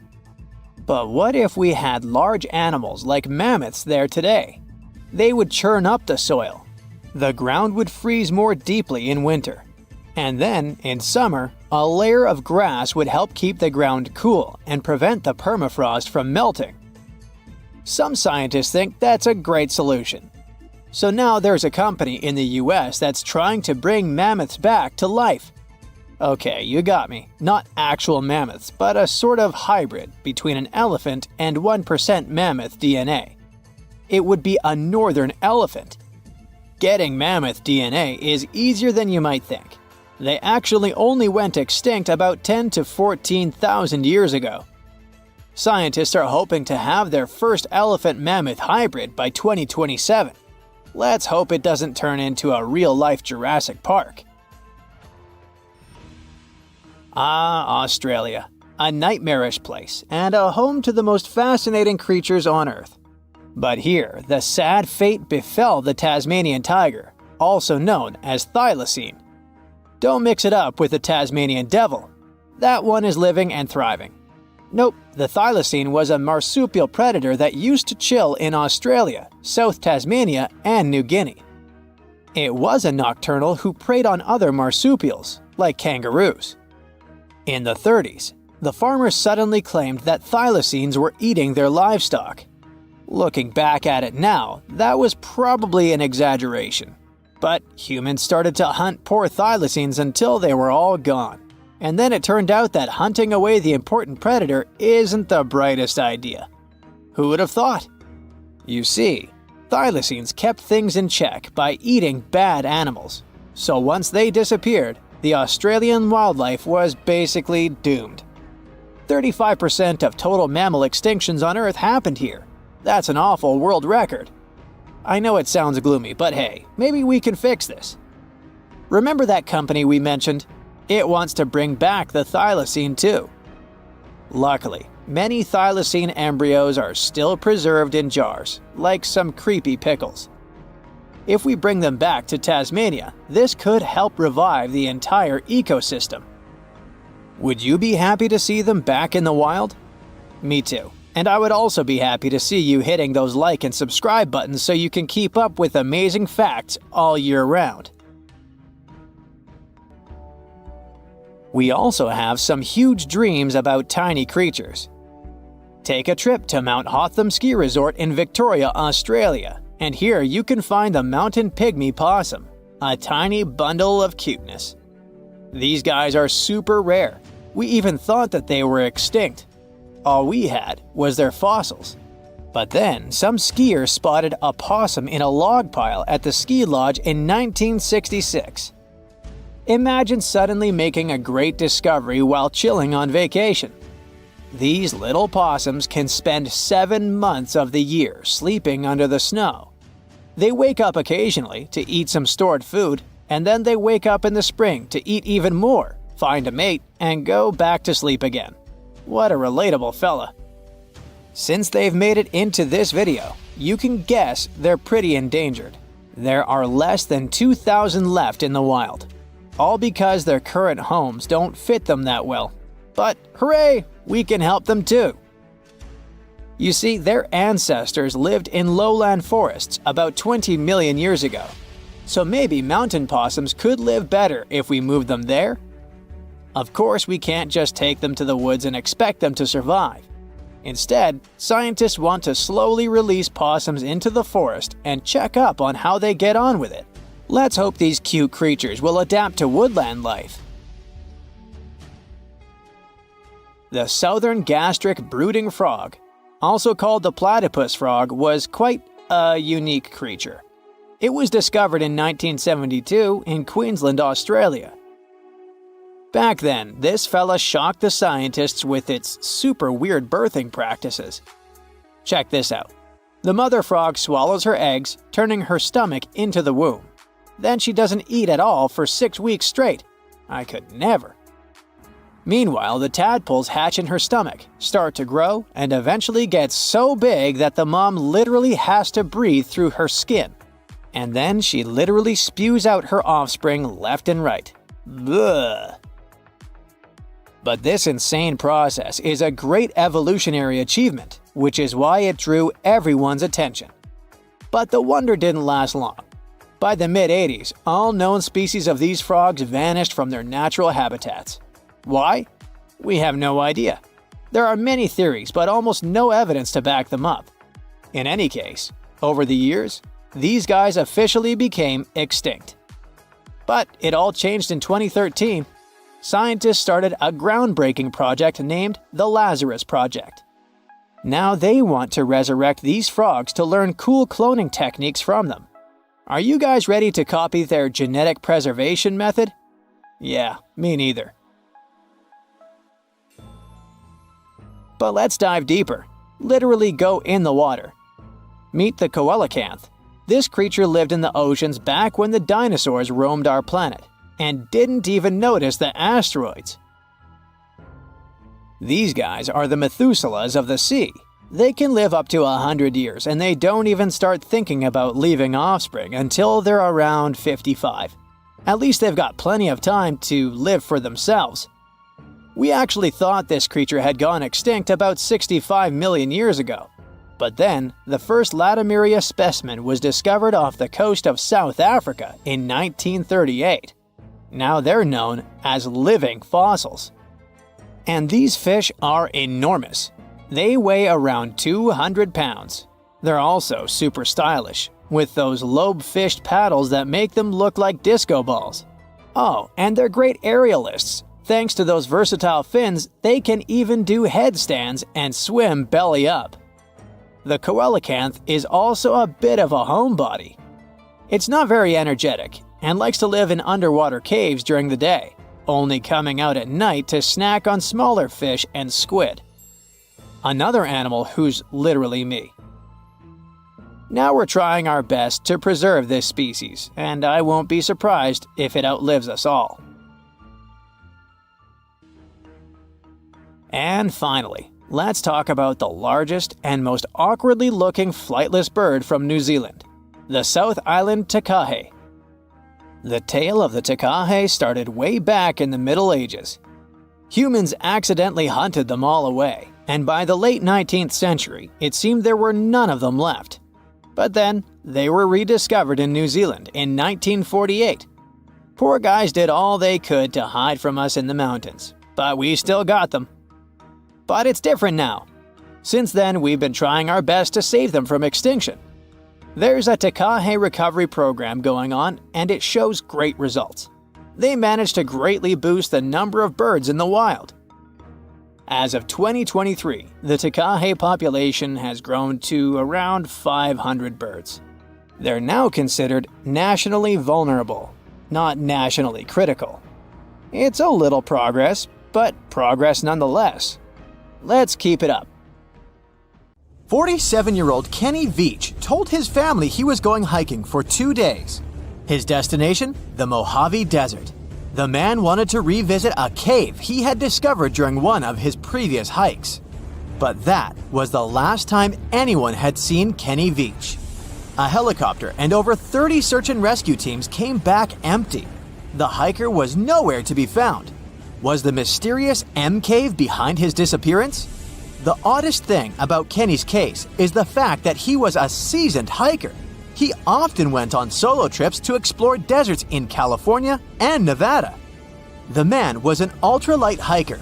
That meant he brought only the most basic of supplies: water, food, and a tent. That's all. But this was enough for several days of camping in the desert. Kenny would rarely bring a GPS device with him. He didn't even bother to pack a compass or a map. Some would call him reckless, but he managed to get back home every single time. Kenny wasn't shy either. He had a YouTube channel where he regularly posted his adventures. He named his channel Snakebit McGee because he picked up snakes wherever he went. But Kenny also had another habit. He went into every cave he found in the desert. Now, he didn't post many videos.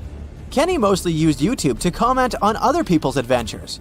In a comment from June 2014, the man revealed that he had discovered a mysterious M-shaped cave. It was located in the Sheep Mountains of North Las Vegas. Kenny's description of the cave is where the weird part of the story begins. He spotted it while hiking and noticed the cave had an interesting entrance. It was shaped like a perfect letter M. Kenny went up to it, but something didn't seem right. He reported that his body started to shake as he approached the cave. The vibrations were so strong near the entrance that Kenny turned back. In his own words, he was scared for his life. It must have really been something if it frightened an experienced trekker. Kenny had an impressive track record. He had been hiking for 20 years. He explored caves other people were too afraid to even enter. Once, he was bitten by a rattlesnake and had to spend a week in the hospital. On his journeys, the man found skulls of all shapes and sizes, as well as old animal traps. Kenny slept on mountain peaks under the stars. One time, he hurt his leg on a mountaintop. He had to walk 20 miles back to his truck. It was 100 degrees Fahrenheit that day, and Kenny had 1 cup of water to keep him going. Kenny Veach was a true survivalist. But this one cave was a mystery to him. He admitted that he was totally unprepared that day. He had the tools to open a can, but not to fight the mysterious force that took over his body. But Kenny wasn't a quitter.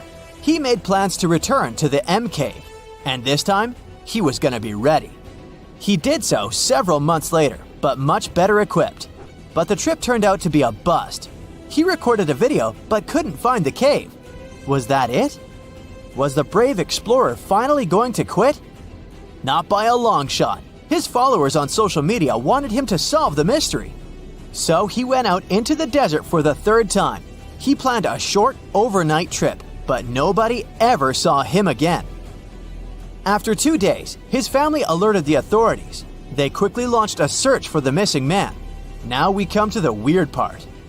In one of his videos, Kenny stood in front of an abandoned mine shaft. This is where he briefed the viewers on the mission. Rescue teams reached this point and found Kenny's phone. This was 10 days into the search. but the trail soon went cold. The rescuers feared the worst. They decided to send a camera down the shaft, but didn't find anything. For a full month, no one had any idea where Kenny was, and then the mystery deepened. An unknown woman came forward online. She claimed to be the missing man's girlfriend.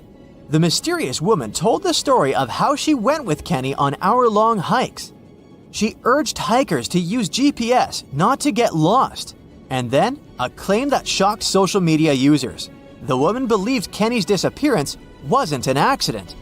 She revealed that her alleged boyfriend had some serious issues. Apparently, he had quit his job a year prior to his disappearance.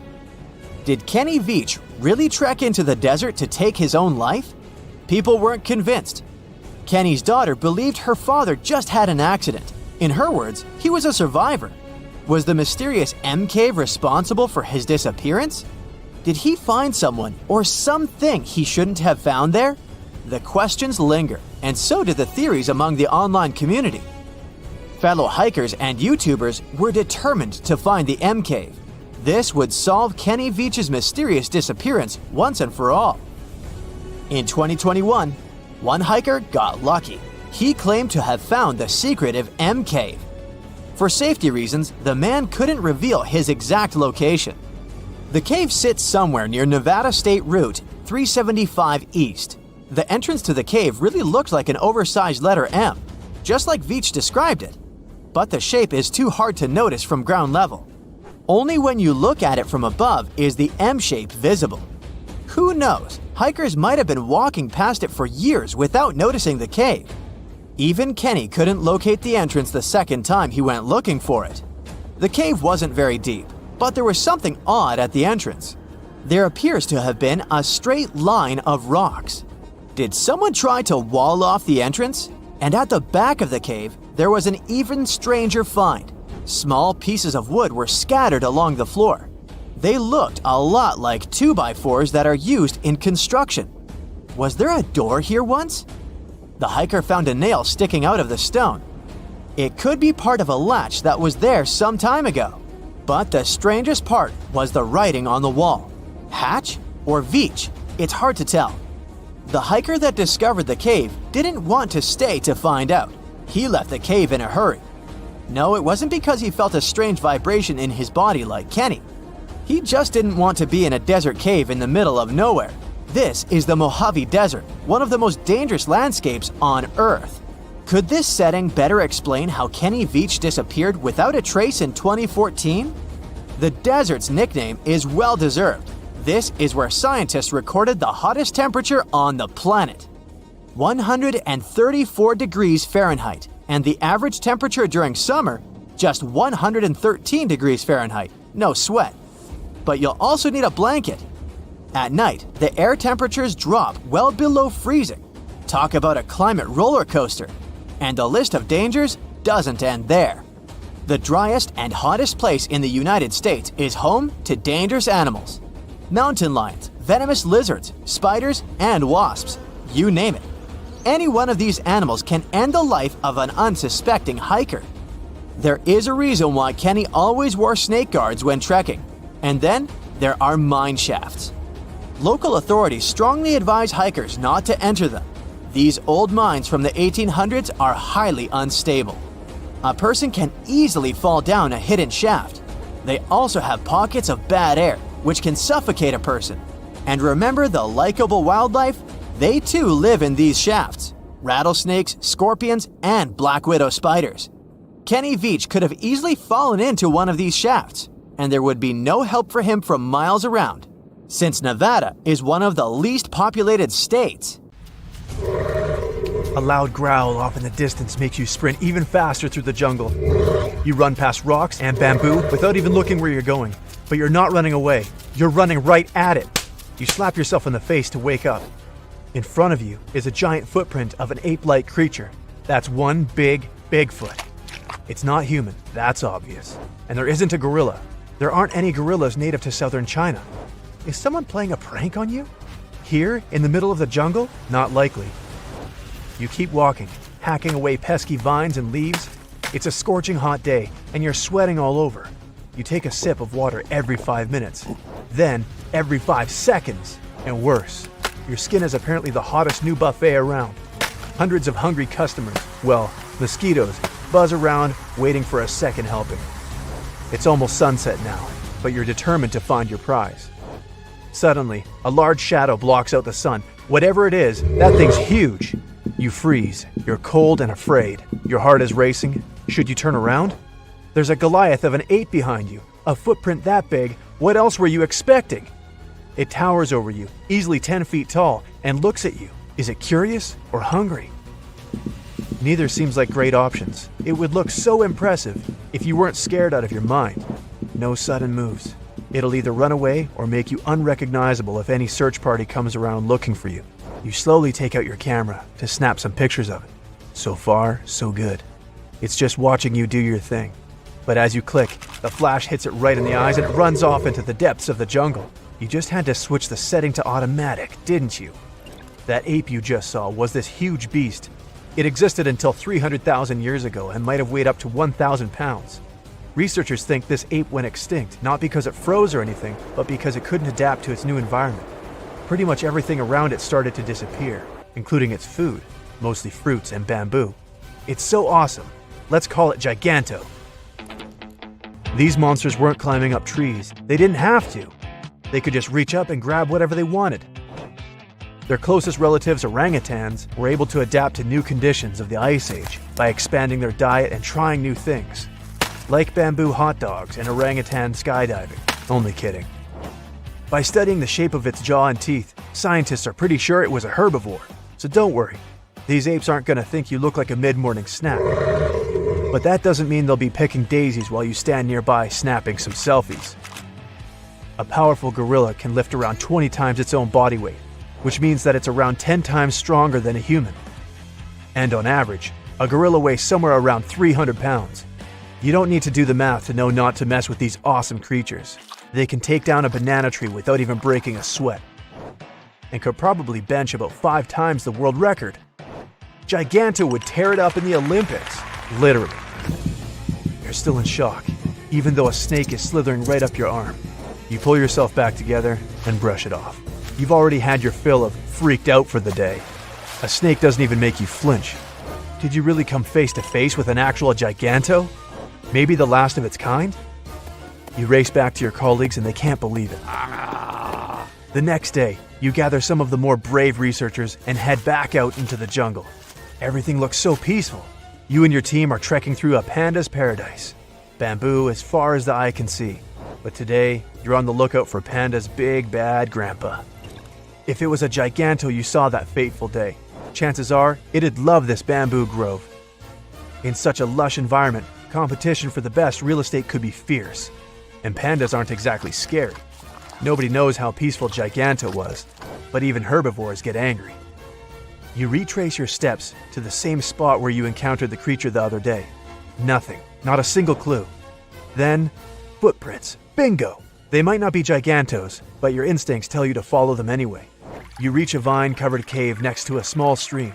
A lot of the bamboo branches have bite marks around the edges. Large or small, most wild animals don't really like sleeping out in the open. It's time to check out that cave. The intriguing thing is that this cave looks like it was built from the ground up. Did this creature evolve enough to figure out how to build a DIY home? Other animals do. Beavers have a built-in instinct to construct dams and rivers. That's how they stay safe, and that's where they store their food. Plus, the dam lets them chill all day in their improvised pool. Did Giganto really build this thing? You and your team approach the cave cautiously. You don't know if it's in there sleeping, or maybe a dozen of them are watching you all, waiting for you to enter. Maybe it's out gathering food and only comes back at night. You can definitely hear something, but it's not the sound of a fierce creature. It sounds more like a beep. You tiptoe in and see your watch. The one you dropped when you first saw Giganto. Out of nowhere, you feel a rumble. Earthquake! No, it's deeper. It sounds emotional. It's a growl. You turn and see Giganto at the mouth of the cave, standing tall like a boss. After a minute of direct eye contact, it runs off again into the jungle. This time, though, you caught the whole thing on your phone. A couple of shares later, you're the proud owner of the most viral video of all time. The internet loses its head. Giganto's real. The real-life King Kong walks among us. And then the real nightmare begins. Thousands of tourists descend on the quiet jungle, looking for their very own glimpse of Giganto. Hotels, restaurants, tours, new roads. It's not a quiet jungle for long. Hollywood's having issues. It already made a bunch of huge ape movies. Now it turns out the real one's way cooler than their wildest dreams. The best ape movie ever turns out to be a documentary about Giganto. Unlike other creatures coming out of the shadows, a Giganto comeback is definitely not as dangerous as, say, if a megalodon showed up. Remember Meg? The biggest shark and marine predator to ever roam the oceans? A shark big enough to take a bite out of a boat. Not exactly great for the fishing industry. Or what if the Titanoboa came back to life? A 40-foot giant constrictor? A vicious snake the length of 2 giraffes? At least Giganto can't swallow you whole. Giganto would probably end up being good for conservation movements, another awesome part of nature that we need to protect. I wouldn't be surprised if Giganto became China's new national animal. Move aside, panda! And most probably, they wouldn't be a threat to us, just the opposite. Humans are wiping out their territory daily. Who knows? Gigantos might start living closer to rural villages, maybe even interacting with humans. But if they get protection, these big apes might just survive. Just like pandas, these animals have a very limited diet and would need constant observation if we want their numbers to grow. They might even unlock clues of our past. Homo sapiens had many other descendants that simply vanished or weren't strong enough to survive and coexist. We don't know how advanced these creatures were compared to their counterparts. Could they use tools? Communicate? We can finally find out. Currently, there are approximately 20 billion animals inhabiting our world. If everything were ideal, we would have 5 billion more animals on Earth. But many species have gone extinct, and around 44,000 species are currently in danger. The largest, most recent mass extinction event in history occurred during the dinosaur era, leading to the eradication of 75% of species on Earth. The Tulachi wallaby is a long-lost relative of today's kangaroo, but they had a hidden superpower, night vision. That's why they were mostly active at night. They were 3 feet tall and fed on grass, fruit leaves, and other plants. Wallabies lived in grassy areas near swamps and other water bodies, but not for long. By the 19th century, their numbers had gone down, bringing them to the edge of extinction. Only 14 wallabies had been left in the wild by 1920. A rescue mission was launched. They tried to capture the last 14 animals to protect them. But the situation got out of control and 10 wallabies lost their lives. The 4 remaining ones were transferred to a special facility, and in 1935, the last animal passed away. Only one picture of the Tulachi wallaby is left now. There were reports of the animal's sightings after that, but no proof was shown, and the creature was officially declared extinct in the 70s. Short-faced bears were a unique species that lived in North America, particularly Alaska. It was a massive bear, weighing around 1,500 pounds. When standing on its hind legs, it was around 12 feet tall, a whole foot taller than today's biggest beast in this family, the polar bear. This animal was different from today's bears because almost all of them are omnivores, except for polar bears. But this monster was solely carnivorous, which was the reason for their extinction. During the end of the Ice Age, many herbivores were gone, and those bears did not have enough food to survive.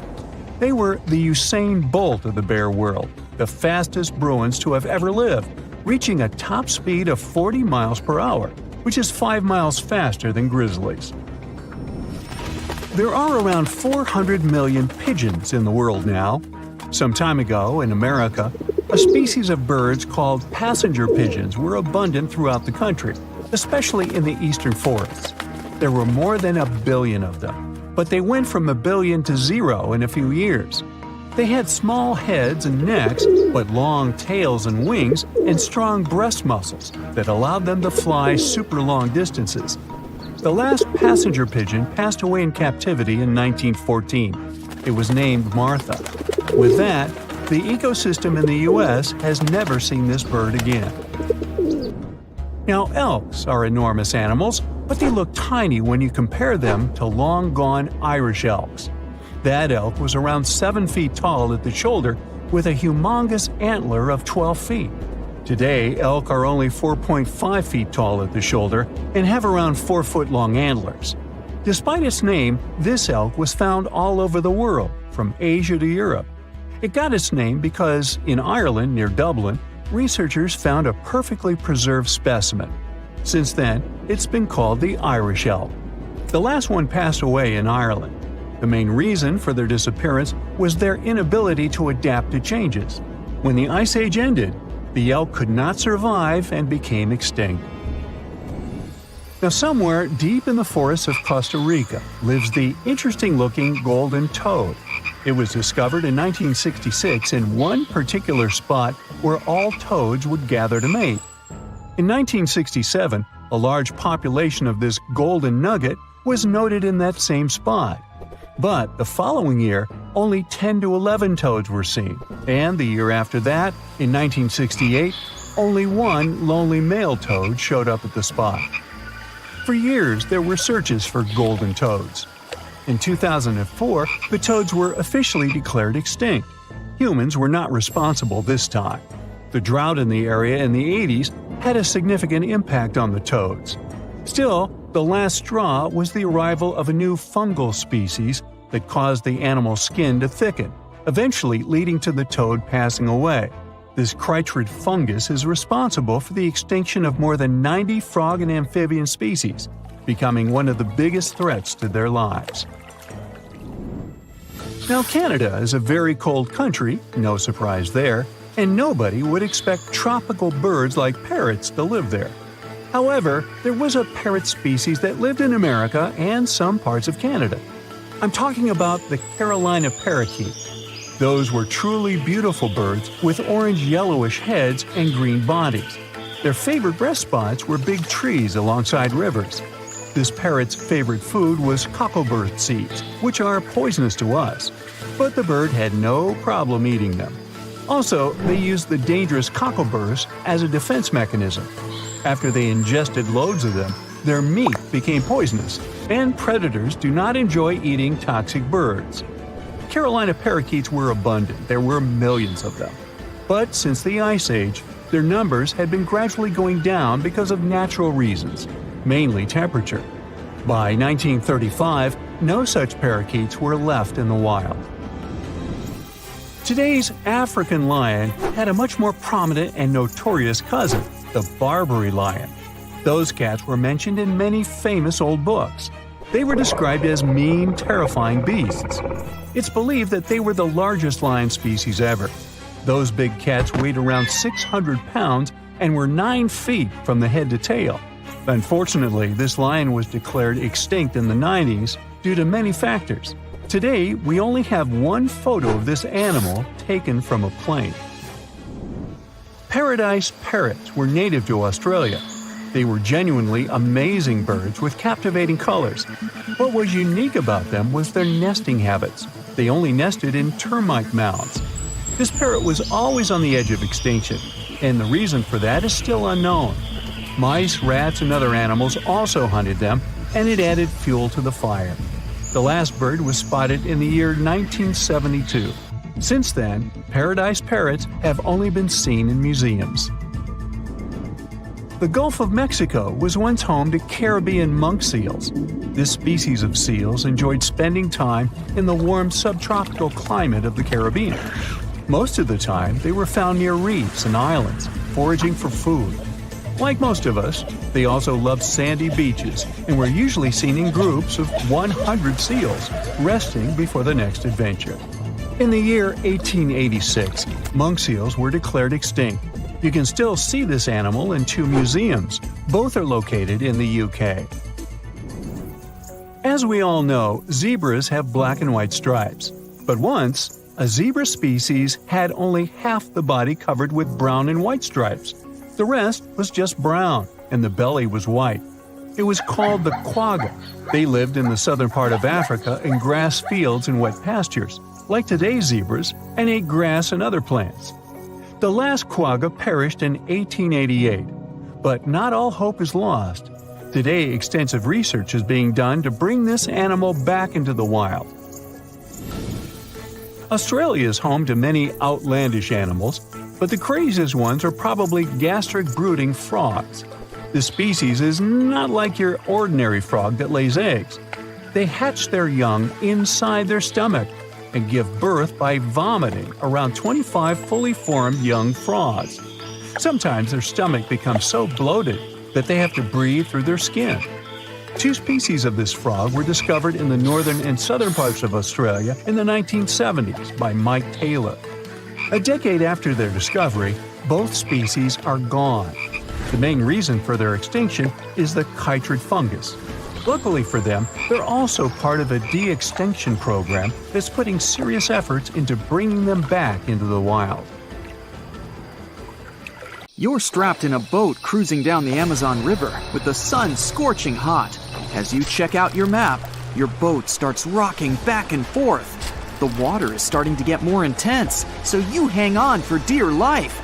You tuck your map in your pocket and try to take control of your boat. You strike some jagged rocks and duck low to avoid tree branches. Your boat strikes a large rock out of nowhere and capsizes. You're swimming in the murky green water.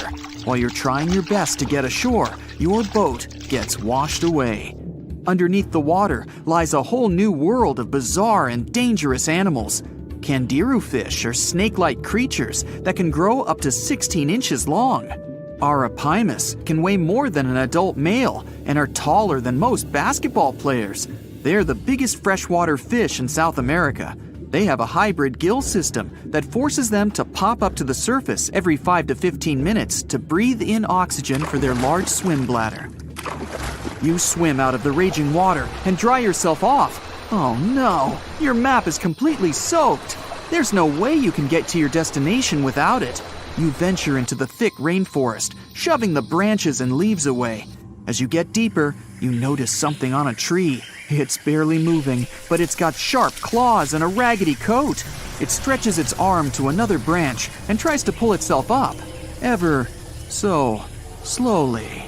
Sloths sleep more than half their days and only head down from trees once a week. They're so motionless, they sometimes grow algae and moss on their fur. The rainforest gets denser with each step until there's barely any sunlight illuminating the path in front of you. You notice a figure following you. With every branch you step on, you can hear a faint sound right next to you creeping around. You start walking a bit faster, and the sound catches up with you. You make it out of the dense part and tread along a narrow path until you reach a cliff. You can't walk normally here, so you pin against the wall and walk sideways to cross the hills. You slowly move across with the river 30 feet below you. You move your right foot, and some rocks fall into the river. You keep going and misstep. You're about to fall, but you hold on to a large tree branch and pull yourself up. You notice a couple of colorful, poison frogs inches away from your fingers. Touching any of these frogs can be extremely dangerous and harmful, despite their amazing color patterns. The golden poison frog is one of the most poisonous animals in the world. One of them hops right next to you, so you let go of the branch and fall back in the river. The river is washing you down until you reach a calm current. Underneath you is a swarm of piranhas swimming with their sharp teeth. The red color on their skin is unmistakable, so you swim off like an Olympic athlete. Piranhas will eat anything that gets in their way, no matter the size. You grip onto a log and climb up a small rock to catch your breath. There's a huge electric eel underneath the rock. Despite their name, they're more related to catfish than eels. They use their powerful 600 volts of electricity to defend themselves and catch food. You're stuck, unless you're like the common basilisk that can run on the water like a jet ski. These incredible lizards have special webbing on their toes and can run the distance of a basketball court. You hop on a bunch of rocks until you reach the land. You continue walking along the riverbank until you come across a moving rock. You rub your eyes and see it moving again. It's a dinosaur-looking turtle that resembles a crocodile with armor. The mata mata is a freshwater turtle that disguises itself with its surroundings to catch prey. Their heads stretch longer than their bodies. You shimmy your way past it and continue. You head back into the rainforest and find a spot to rest. Wait, there are giant ants everywhere! They're the biggest ants in the world and can produce one of the most painful stings out there, even comparable to a wasp's sting. You immediately get up and find another place to rest. As you continue walking along, you notice the same feeling of something following you. You can hear some leaves rustling, but it's getting dark and there's no way of telling. You find a nice little spot to build a campfire and catch some Z's, but in the Amazon, everything is a threat, except for those cute capybaras wandering around. They live in groups next to water sources. They're also the biggest rodents in the world. You don't need to worry about them if you're stuck in the middle of the Amazon rainforest. Suddenly, you feel something slithering up next to you. You look down and see a massive green anaconda just about to constrict you. They are the heaviest snakes in the world and can grow up to 20 feet long and have a huge appetite. You get up and sprint your way out of there. All right, you found a decent cave to crash in. It's daytime again, and you're still alive. You continue walking along the rainforest. You were able to find some breakfast to boost your energy for the rest of the day. You spot something on a tree that looks like a branch, but it's actually a potu, a master of disguise that can spend days motionless on broken tree branches. These bizarre birds use those branches as their permanent home, where they lay their eggs and chill all day. You continue your way through the rainforest and see a Brazilian wandering spider crawling on a tree branch right in front of you. 8 of these species can be found in the Amazon area. They are some of the most aggressive and venomous spiders out there. So, you make a big detour and walk away from it. You feel someone walking next to you again, but you still can't figure out what it is. You see a steep cliff with a waterfall hitting a large lake ahead of you. Looks peaceful, until you see a team of black caimans gathering around the shore. They're the biggest predators in the whole Amazon ecosystem and feed on anything that moves. It's a good thing you're on high ground, otherwise, whoa! You slip and fall down the river, right on the deep end. So far, no caimans spotted you. You swim underwater and try to get to the opposite end of where the reptiles are. As you climb out and dry yourself off, you notice some large black spots on you. You try pulling them off, but they've latched on pretty hard. The Amazon giant leech finds its target by tracking movement and shadow. Once they attach themselves to the skin, it's extremely difficult to extract them. The best way to do so is to slide your finger next to its mouth and pull it off slowly. Ugh. You manage to get them off your body and see that the caimans are swimming towards you. You're pinned to the wall with the lake of hungry reptiles approaching. Suddenly, a pink dolphin jumps out of the water and splashes all over them. They can grow larger than humans and are the celebrities of the Amazon. Scientists think they get their color from the blood capillaries on their skin. The Amazon even has bull sharks swimming around. These carnivorous giant fish are threatening to humans and can swim in both saltwater and freshwater. These sharks prey on anything within their reach, including other sharks. The dolphin distracted the caimans, so you climb up the cliff and try to find the best way to escape. Opened jaws waiting for you to fall into the pit are right below you. You're lucky enough to escape to the top, but as your arms pull you up, the first thing that you see is a jaguar looking straight at you. It's the creature that's been following you this whole time. You get up while it starts circling you, timing its strike. You know that you can't take on a jaguar, nor can you outrun it, so you grab a large tree branch from the ground to defend yourself. It jumps at you, but you duck down in time. The jaguar lands in the water far away from the caiman crocs. It's a good thing these large kitties are excellent swimmers. You pick yourself up and continue. And to your surprise, you find your boat again. You fix it up and sail your way out of the Amazon. Whew!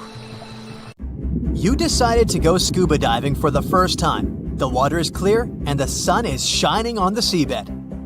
You take a few selfies and the fish swimming by when suddenly the ocean goes pitch black.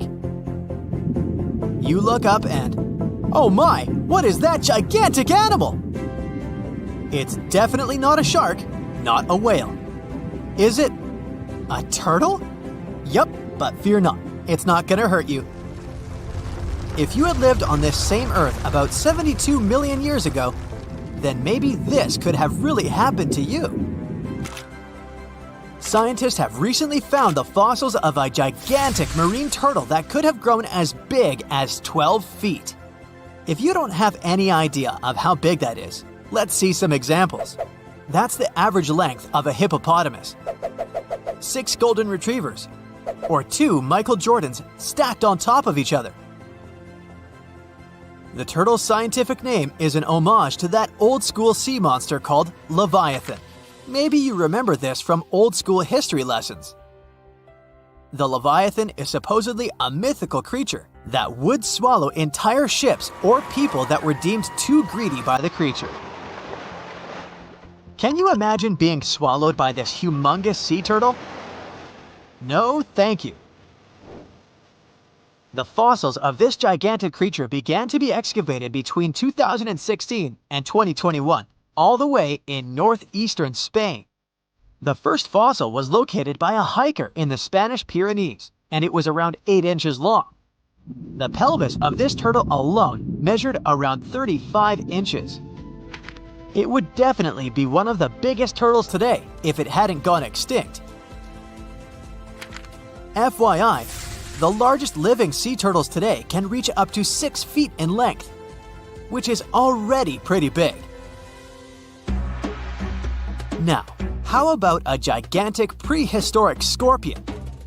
I bet most people here are not huge fans of these creatures, especially since they're poisonous, which is why the thought of a 9-foot-long aquatic scorpion might be the stuff of nightmares. Let's just say that if they hadn't gone extinct some 400 million years ago, lakes and rivers would be much more dangerous places for humans today. These gigantic insects were considered to be apex predators in their time, hunting everything from fish to other animals, even of their own kind. Yikes! I got goosebumps just imagining these creatures. Should we thank the asteroid that hit our planet now or later on in this video? Another prehistoric animal that would shock humans if it were still alive is the so-called megatherium, a gigantic sloth. This huge sloth is believed to have grown up to 20 feet long, and its weight could be up to 8,000 pounds. It was found in the woodlands and grasslands of South America. The creature used to stand on its 2 feet in order to reach leaves on high branches. These giant sloths had huge claws. They helped them climb trees. I gotta say, I feel uncomfortable imagining these elephant-sized sloths climbing trees. Oh, of course, some dinosaurs will make our super-sized creatures list. But before that, here's a fun fact. Did you know some dinosaurs are still alive today? Scientists have proven that birds are classified as theropod dinosaurs. Such infamous creatures as the T-Rex and Velociraptor belonged to this group. I'm sure you've heard these names even before you watched Jurassic Park. The Velociraptor is that scary dino that breaks into the kitchen. Well, they evolved, gained some feathers, and turned into various species of birds we know today. That means that any bird from chickens to those little blue ones is a direct descendant of dinosaurs. Now, does the name Spinosaurus ring a bell? You can see this huge dinosaur in some museums today. Its fossils, I mean. The Spinosaurus was one of the biggest land predators to walk Earth. Actually, to walk its land and water, since scientists believe that this dino was semi-aquatic. It fed mostly on meat, which means humans would be its natural prey if it lived today. This meat-eating dino lived around 90 to 100 million years ago. It was about 60 feet long, 12 feet high, and weighed up to 22 tons. Its head was around the size of 8 bowling balls and was shaped like a crocodile's face. Basically, the Spinosaurus was a big African elephant with the face of a crocodile. Just kidding. But that would look funny though, wouldn't it? A much more attractive dino was this guy. It's considered to be the largest dinosaur that has ever lived on our planet. What made it so big was its extremely long neck and very long tail. You wouldn't want to stand behind this creature, believe me. If it decided to swish its tail, you'd get catapulted very far away. This creature lived around 100 million years ago, and its fossils were first found in Argentina around 2012. The dino measured 120 feet from head to tail, which made it almost as big as an American football field in width. And have I mentioned it weighed almost as much as a space shuttle? A staggering 75 tons. If it had been a carnivore, it would have probably been the greatest predator. But this big guy was a peaceful herbivore that had such a long neck that it could eat leaves from high trees. Cute, right? We must also talk about the Shastasaurus. As the name suggests, this animal is popularly known as the Mount Shasta lizard. Even though it was a marine reptile and probably never set foot on the mountain itself, this dino was usually around 23 feet long, but there was a specific strand of this species that could get as big as 69 feet long, about the size of the great blue whale. This made it the biggest marine reptile to have ever lived. A fun fact about the Shastasaurus is that scientists believe it didn't even have teeth, which means it could only feed on soft-bodied prey, such as squid, for example. The next animal on our list is the blue whale. Believe it or not, the biggest living animal on Earth actually started small. These days, the average mature blue whale can reach up to 100 feet in length and weigh up to 200 tons. That's more or less the weight of 40 elephants put together, or 30 Tyrannosaurus rexes, or 2,670 average-sized people. Blue whales have to eat up to 50 million calories per day to support that body. That's the equivalent of 30,000 Big Macs, just FYI. But blue whales weren't always this big. They actually evolved from a four-legged mammal that lived on Earth around 48 million years ago. Their ancestor was called Pakicetus, and it was only 6 feet long. Here's a fun fact. To be able to live in the water as one does today, the blue whale had to go through some intense adaptations. A blue whale can replace up to 80 to 90% of oxygen in its lungs each time it takes a breath. A human replaces only up to 15% for comparison. It allows these animals to dive for up to 1 hour at a time, down to a staggering depth of 330 feet. Elephants were bound to make the list. Elephants are currently the largest land animals on Earth. They can grow to be about 13 feet tall and weigh up to 7 tons. That's pretty small if we compare it to the other animals that once lived on Earth, right? But if we placed a 6-foot-tall human next to an elephant, we'll see it's not at all that small. African elephants are bigger than their close relatives, Asian elephants, and they have a similar lifespan to humans, up to 70 years. Pokemon might have made us collectively wish that salamanders were real-life dragons, although they're not. They can still be pretty cool, though. There's a giant species of salamander that is known to be the largest living amphibian. They can grow to be as long as a regular-sized human, reaching up to 6 feet. I bet that wouldn't be a pleasant underwater encounter. Australia used to have its own giants. Those were huge animals that could have dwarfed anything living on this continent these days. Scientists found the remains of many of those ancient creatures in the Narracuta Caves in South Australia, 4 hours away from Adelaide. It's a lovely region, but it can be treacherous. Watch out for holes the ground is pocked with. Known as pitfall traps, many of them are no wider than a coffee table. They're deep and plunge into the darkest of caverns. One of such caverns is called Victoria Fossil Cave, and it's a treasury that's been hiding the bones of around 45,000 animals for centuries. Some of the oldest bones belong to creatures far more terrifying than any animal you can encounter today. Those were the ancient Australian megafauna, huge beasts that roamed the continent during the Pleistocene epoch. During those, there were giant snakes, huge flightless birds, wombat-like creatures the size of a rhinoceros, and many others. One of the largest examples of the Australian megafauna scientists have discovered so far is the Diprotodon. That giant herbivorous creature was 10 feet long and 6.5 feet tall, and weighed more than 6,000 pounds, about as much as a small Asian elephant. Even though this terrifying beast didn't eat meat, it could have smashed other animals with its sheer weight. Scientists have found the remains of hundreds of such creatures all over Australia, so it's safe to say that no other animal from that time or in that location was larger than this giant. Despite its creepy appearance, the Diprotodon was a relative to the modern-day wombat, and those are known to sometimes pounce humans. The Diprotodon had toes that pointed inward and were well suited for digging burrows. On the other hand, Diprotodon was a giant, and it was unlikely that it used to do so. It was likely a trait it had inherited from its smaller burrowing ancestors, or it could have used its claws to search for roots. This theory is supported by the fact that the animal's pouch was facing backward. It prevented any dirt from collecting inside while the creature was digging. Since this animal was so big, it didn't have to worry much about predators. Up until 60,000 years ago, when the first humans appeared on the continent, full-grown Diprotodons only had to look out for creatures like the Quincana. Measuring in at a whopping 20 feet long, the Quincana was a land crocodile. It lived in Australia from around 20 million to 40,000 years ago.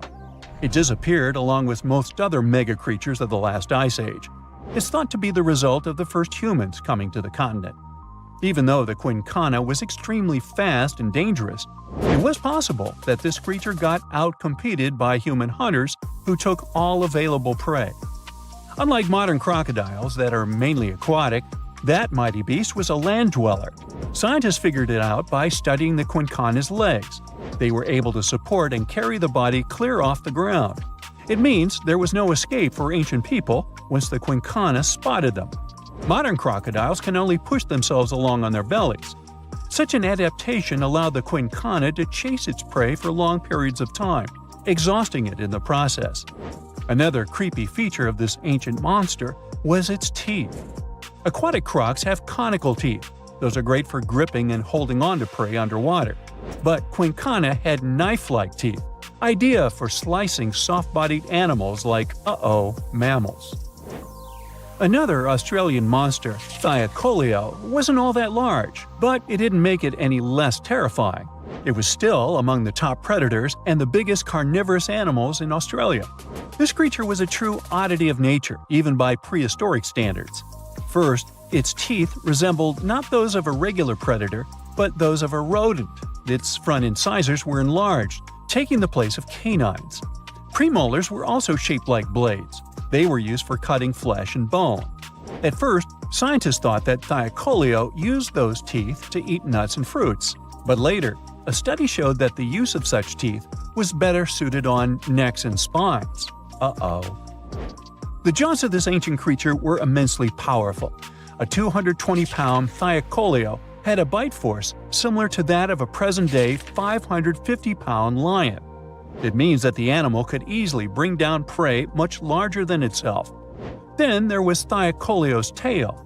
It had strong muscles which provided the animal with the ability to use the tail as support when tackling large prey. The Thylacoleo had retractable claws, and this feature is very uncommon among marsupials. It allowed the animal to keep its razor-sharp hooks from getting blunt and could help it get a better grip on its prey. Scientists are quite sure that, like today's leopards, the Thylacoleo could climb trees and jump on other animals from above.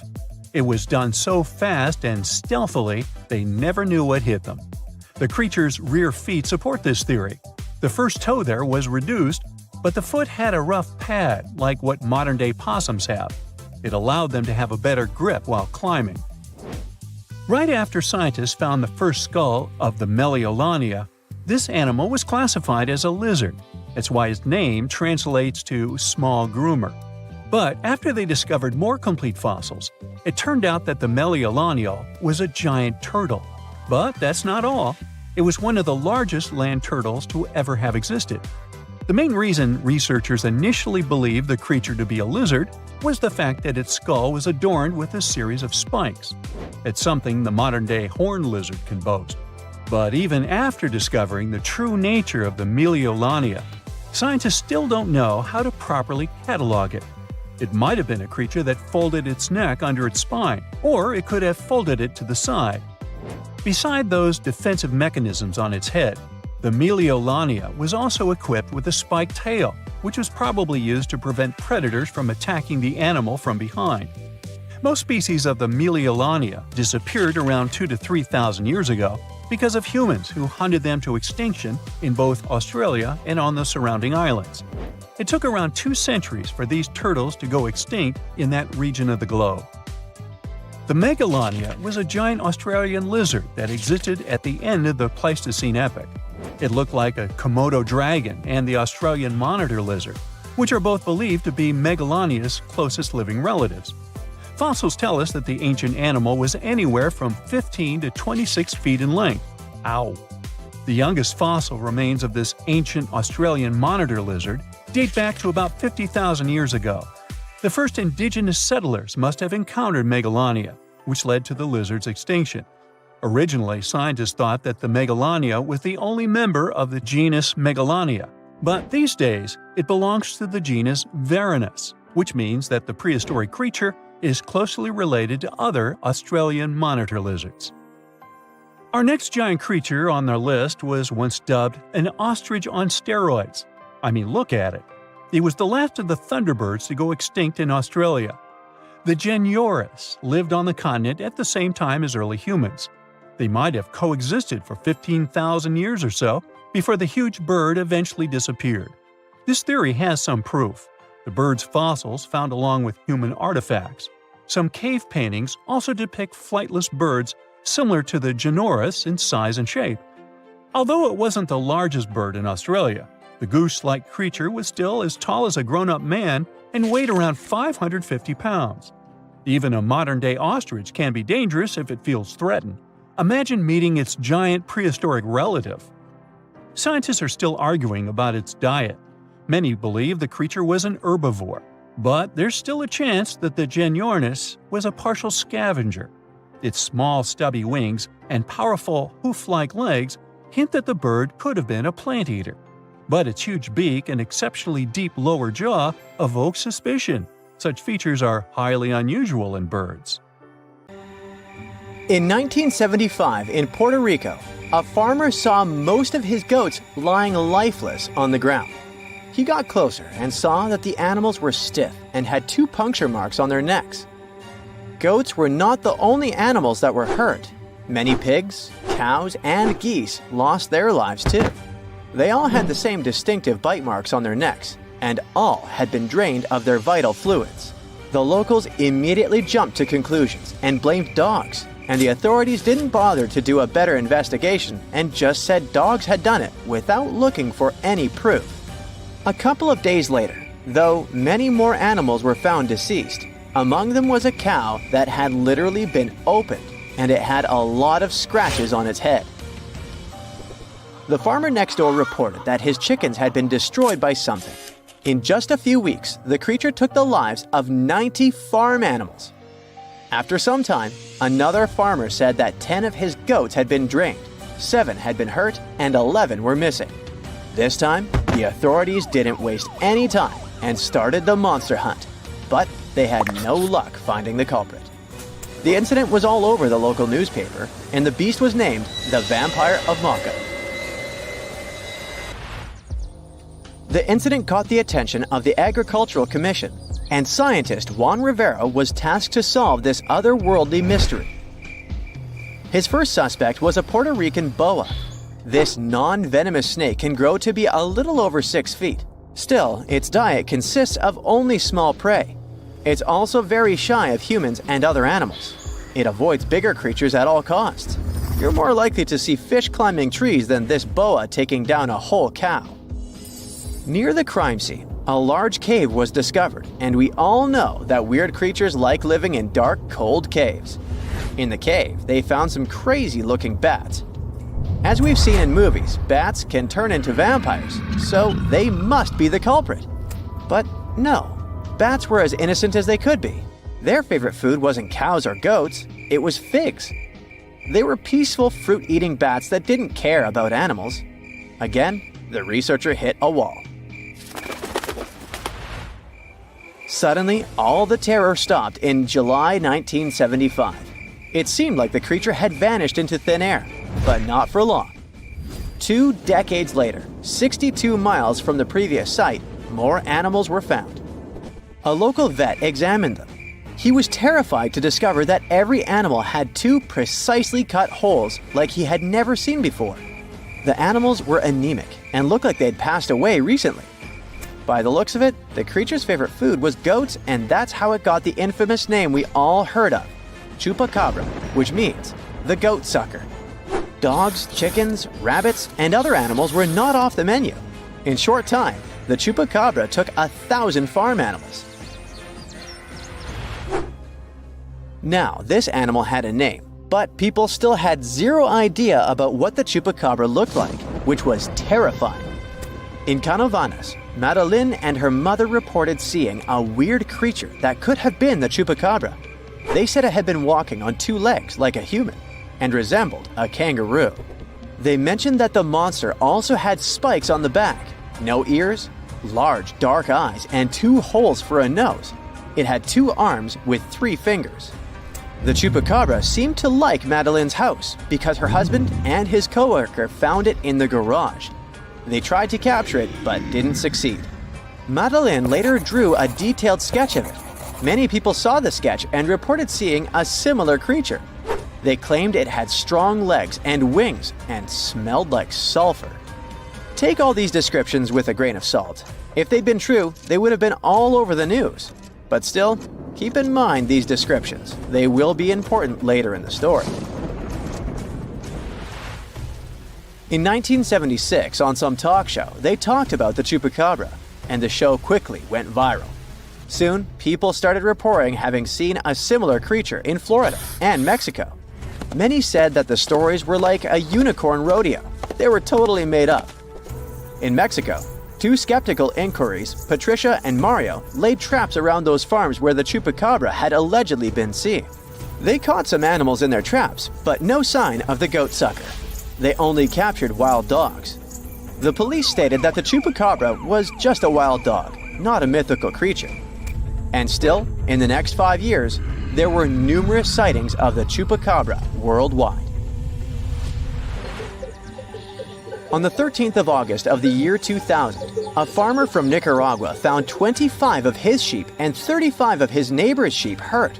So he decided to take the matter into his own hands. One night, he was patiently waiting in the pitch-black night for the creature to appear. Suddenly, from the corner of his eye, he saw something and managed to hit it. The creature passed away. Finally, they had proof that the Chupacabra was not just a fairy tale. It was a big thing. Later, the Chupacabra was examined by a vet.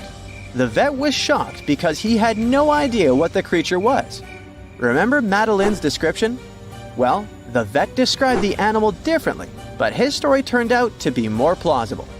This Chupacabra had large teeth, giant claws, greenish eyes, bat-like skin, and a crest sticking out of its back. The vet concluded that the animal was some kind of hybrid.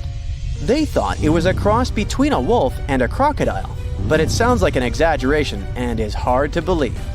We all know that such a mix is impossible. They did some tests on the body at the university in Nicaragua, and the results didn't quite deliver what they had expected. The animal was a wild dog with mange. Mange is an itchy skin disease that causes dogs to lose their hair. It's also highly contagious. When a dog has mange, their skin becomes scaly and wrinkled. When they returned the body, the farmer noticed it wasn't his Chupacabra. 7 years later, another body was found in Texas. Phyllis Cannon returned to her farm and noticed that some of her chickens had passed away. All seemed to be anemic. Later, she saw coyote-looking creatures that didn't have any hair. More of her animals were harmed, so she had to set up cameras on her farm. But unfortunately, like always, she didn't manage to record anything. Surprisingly, she got a call from a local farmer who had found the Chupacabra hit by a car. Later, another body was found much closer to her farm. She took some pictures of the animal, and soon, those images were all over the internet. Phyllis was curious and sent 5 DNA samples to 5 different universities. The results didn't match any animal in the archives. Researchers had no idea what it was, but it wasn't a dog. Phyllis still has one animal in her freezer and a taxidermied specimen in her house. There are many theories about the Chupacabra. Some claim that the animal is a genetically modified monkey that escaped the lab. Others state that it's some mysterious, otherworldly creature. The most consistent hypothesis is that the Chupacabra is a mix between a Mexican wolf and a coyote with mange.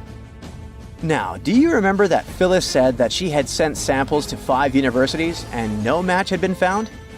Well, it turned out she hadn't been telling the truth. At one university, they found that the animal was a mix between a coyote and a Mexican wolf and that it had mange. Animals with mange are weak and will likely try to hunt farm animals to survive. People, when they see something they don't know, tend to exaggerate, which is why all witnesses describe the animal differently. Now, if Earth's history were a movie, we humans would only take up the last second of the end credits. Our planet has been around for about 4.6 billion years, but our human story began about 300,000 years ago in Africa. Now, our ancestors had some wild adventures in nature. They could have run into creatures so big they'd make today's elephants look like puppies. The woolly mammoth is a pretty famous animal, sure. His cousin, though, the Colombian mammoth, not so much. This giant used to roam places from Canada all the way down to Mexico. Unlike the furrier woolly mammoths, which hung out in colder places, these animals had shorter hair, resembling huge elephants. They also had incredibly large tusks, like 12 feet worth of spiraling, sturdy tusks. And they weren't just for show, they came in handy when facing predators. That includes our ancestors. If you think about sloths these days, you're picturing these adorably slow creatures. They couldn't possibly be in your list of most dangerous animals. Well, their grandparents might have. For starters, we call them ground sloths, and they vary a lot in size. Some were as big as rhinos, and others, like the Megatherium, were as colossal as elephants. Imagine seeing a 20-foot-long sloth which doesn't mind chewing on some meat every now and then, at least in theory. Ever heard of Bigfoot? Well, our next animal kind of looks like him, but is a distant cousin to orangutans. Meet Gigantopithecus, the largest primate to ever call our planet its home. Standing tall at 10 feet and weighing more than 600 pounds, these animals were amazing to look at in real life. Unlike Bigfoot, they weren't constantly hiding. In fact, it's believed they were peaceful and gentle creatures.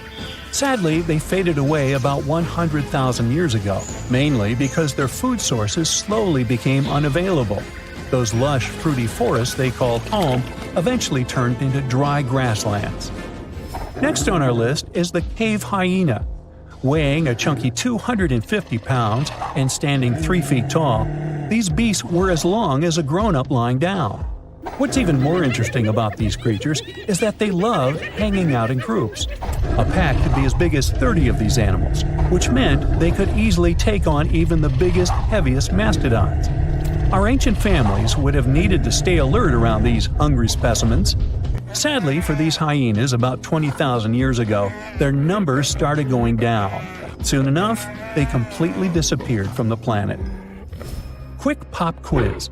What's called a tiger but isn't really one? It's the saber-toothed tiger. I mean, sure, they belong to the feline family, but they aren't technically tigers. First appearing around 42 million years ago, in July, I think. Many of their kind were gone before we even showed up. However, early Americans might have bumped into a couple of specimens from this group. If that really happened, it would have been quite the encounter. Think of the biggest wild lion today or the hefty Siberian tiger. These big cats also had some incredible features hidden in their fur. They were good at sneaking around, hiding, and pouncing on mammoths bigger than themselves. Their bite wasn't that strong, but they could open their jaws wide, like twice as much as a lion. And although their teeth were a bit on the weak side, they had buff forearms to pin down their dinner, giving those big fangs a purpose. Not the kind of kitty you'd want to play with. Dire wolves made their debut about 250,000 years ago. They were like the gray wolves we know today, but a lot stronger.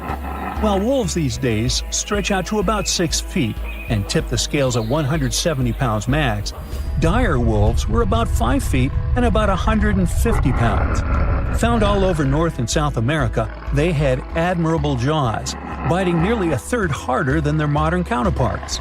Also, their favorite snack was horses. But just like many other majestic beasts of the past, they faded away around 10,000 years ago. Now, names can be deceiving. Take the American lion, for example.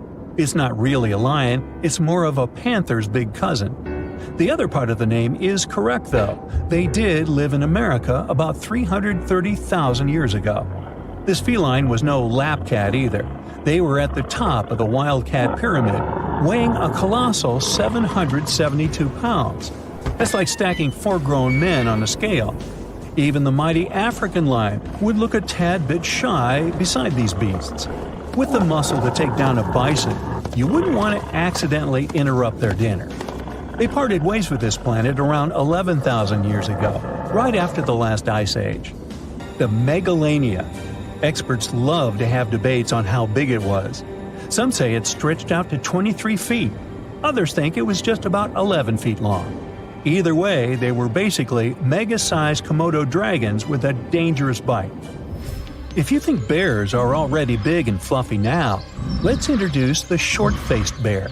While this big creature stood on its hind legs, it towered at 14 feet. With long limbs, they could outrun today's bears, hitting speeds up to 40 miles per hour. These ultra bears sadly disappeared around 11,600 years ago. Now imagine a crocodile. Okay, imagine that same crocodile, only supersized, with sporty legs, doing its thing in Australia about 1.6 million years ago. Well, say hello to the quincana. These crocs were extremely large, reaching 23 feet. And no, they weren't lazy river loungers. These creatures really love spending time on land. They evolved to have strong legs for their chases and razor-sharp teeth designed for slicing, not gripping. When did we stop sharing beaches with them? About 40,000 years ago. The name elephant bird might not sound familiar, but try to picture a bird that stood tall as high as a basketball hoop at 10 feet and weighed as much as a small car, 1,500 pounds. Their eggs were equally huge, like 150 chicken eggs bundled up into one. Now, as amazing as these birds sound, there's a lot we still don't know about them. They're hard to study, as most extinct animals are. Still, some recent studies have given us some clues. Scientists have been examining ancient molecules from their fossilized eggshells. It's an awesome piece of evidence, since these birdie shells were thick, preserving precious DNA inside.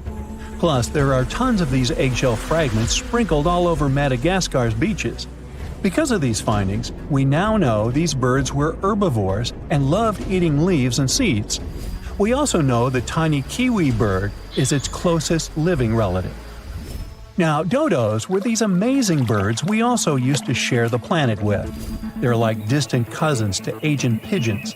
To give you some perspective, imagine a chunky bird weighing about 50 pounds. Similar to chickens, turkeys, and ostriches, dodos were also the types of birds that couldn't fly. Their wings were small, and they had the muscle strength of, well, a wet noodle. Now, you might have heard the word dodo used as a name for creatures that aren't that bright. Don't get confused, though, by this name. These birds were, in fact, intelligent. Scientists were able to figure that out by studying their fossils. It turns out that they were good at smelling stuff, unlike most birds that are all about the visuals. These creatures aren't around for us to study anymore, but that might change. One evolutionary biologist is on a mission to fully understand these amazing ancient birds. On that note, she revealed that the dodo's DNA has been completely sequenced. There are even talks about potentially bringing dodos back to life. They would make a nice addition to the lovely beaches of Mauritius, the place they used to call home many, many years ago.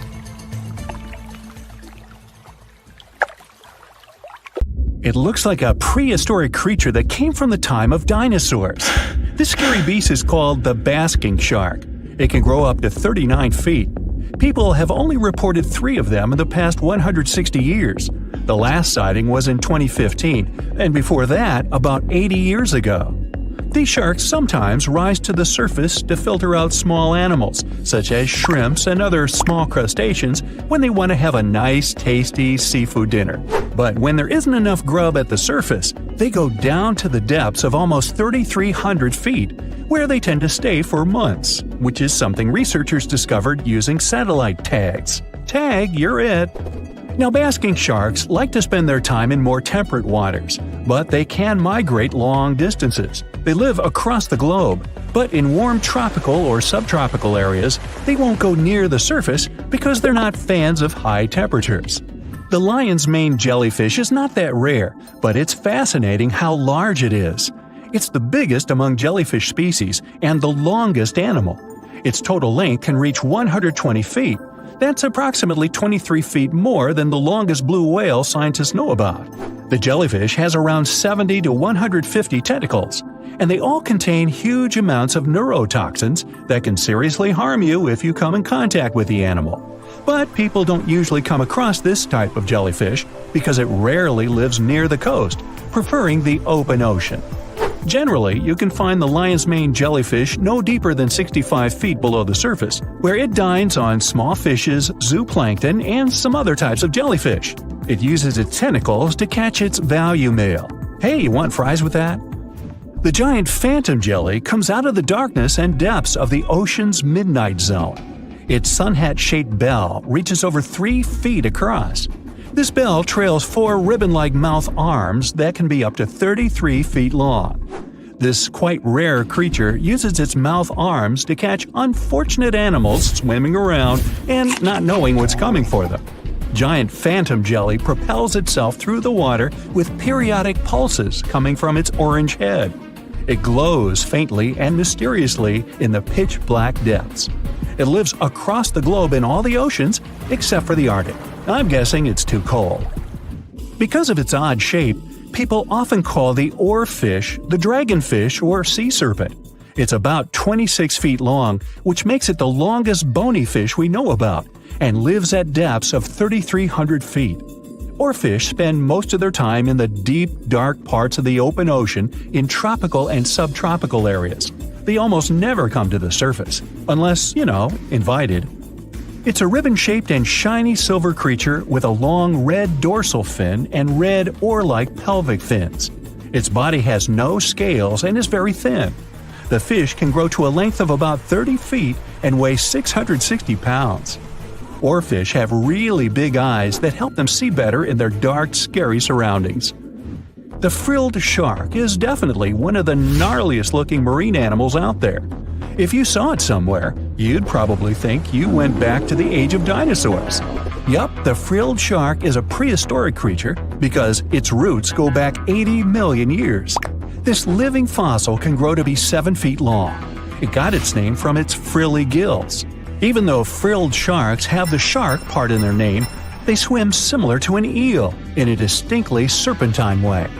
Its mouth is terrifying. Similar to the maw of the great white shark, it has 300 trident-shaped teeth lined in 25 rows. Hey, come a little closer, huh? Researchers discovered this creature in the 19th century, but people rarely see it, and no wonder. It usually lives at depths of between 390 and 4,200 feet. Most of the time, the frilled shark feeds on squid, swallowing them whole.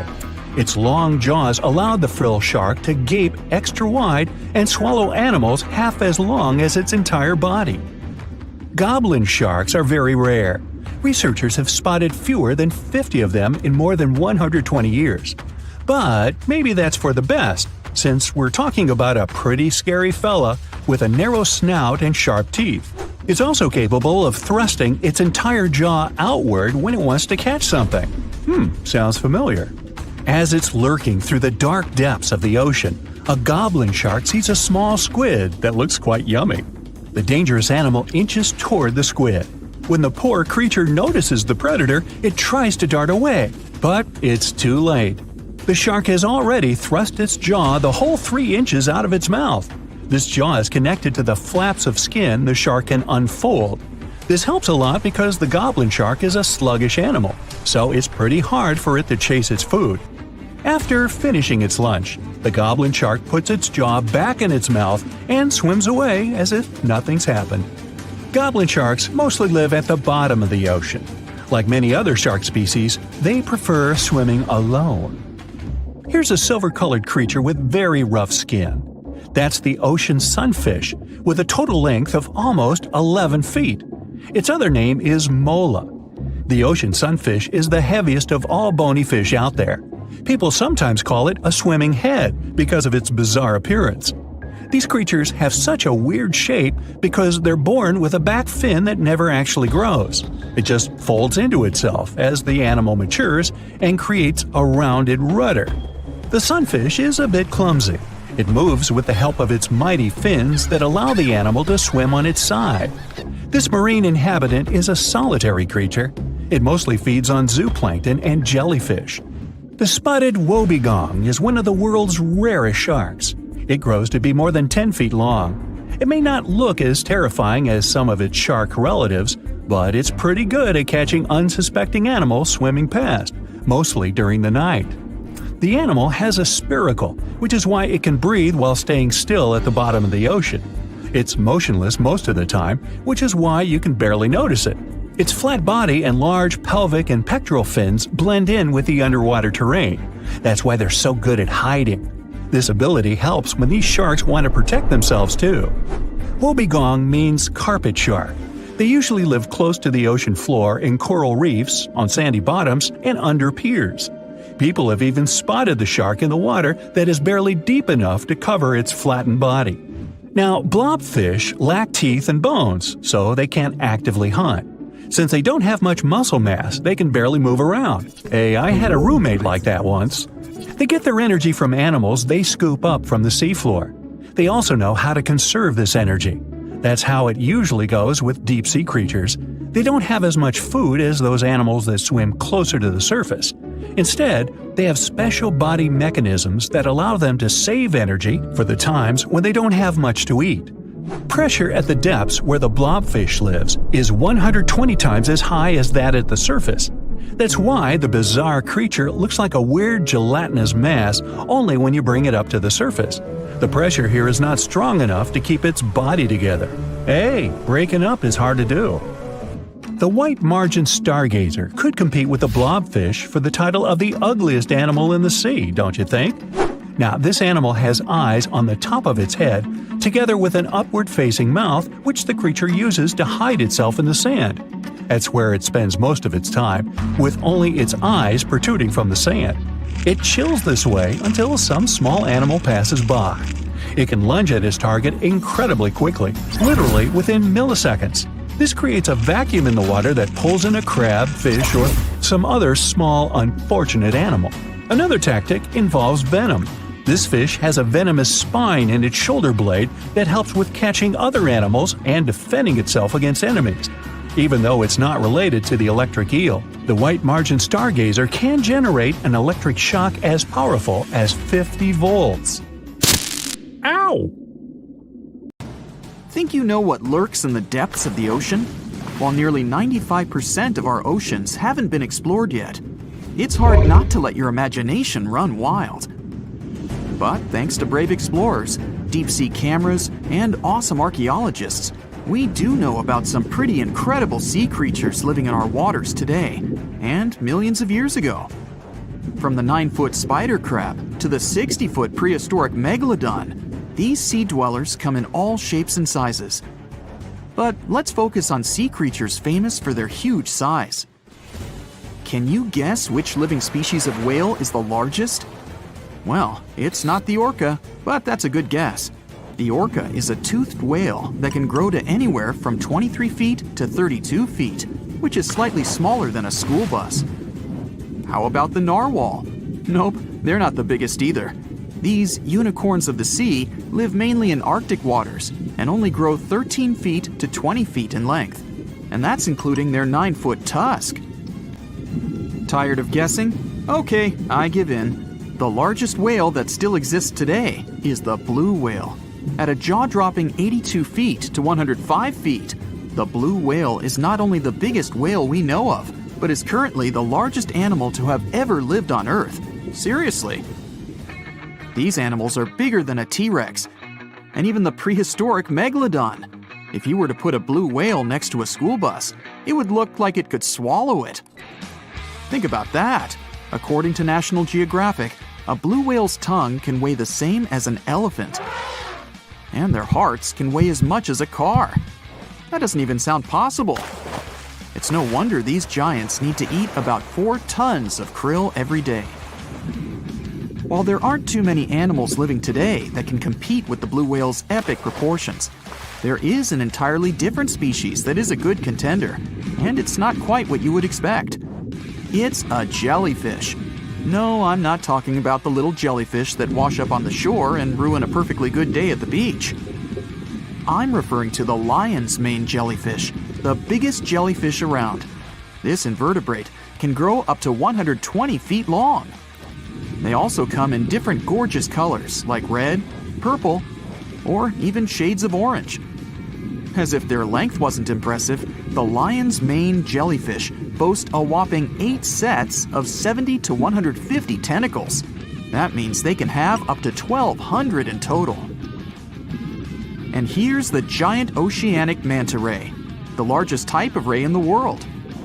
Their wingspan can be longer than a bus. These guys can reach 30 feet in length. They also have the biggest brain compared to body size among all fish. Unlike their stingray cousins, mantas don't have venomous tails. And while the lion's mane jellyfish and the blue whale are yet to be beaten for the longest sea creature, there is one marine creature that can grow even larger in length. The Portuguese Physalia physalis, tentacles and all, can reach a length of 165 feet long, and that's according to mentalfloss.com. While this thing may look a lot like a jellyfish, it's actually known as a siphonophore, and there are hundreds and sometimes thousands of them that are genetically identical. Their long tentacles help the organism catch prey, and its sting is fatal to most animals, even humans in some cases. What's even creepier is that if one of the tentacles comes off the organism for whatever reason, it can float around the water for days before decomposing. Even if it's detached, this tentacle can still sting you. But don't go running out of the ocean just yet. Your chances of being hurt by a Portuguese Physalia physalis sting are pretty slim. However, if you do get stung, the side effects aren't pretty, with welts, stomach cramps, an elevated heart rate, and an upset stomach. While you don't want to go anywhere near these long creatures, they sure are pretty to look at. Check out all those colors. The Shastasaurus is the biggest marine reptile that has ever existed. These predators lived during the late Triassic period, about 210 million years ago. These amazing giants could reach lengths of up to 69 feet and weighed more than 75 tons. This made the Shastasaurus as heavy as a blue whale. And if you could stand this creature up vertically, it'd be as tall as a 7-story building. Despite appearances, the Shastasaurus was actually pretty slim for its size. Its ribcage was only 6 feet across.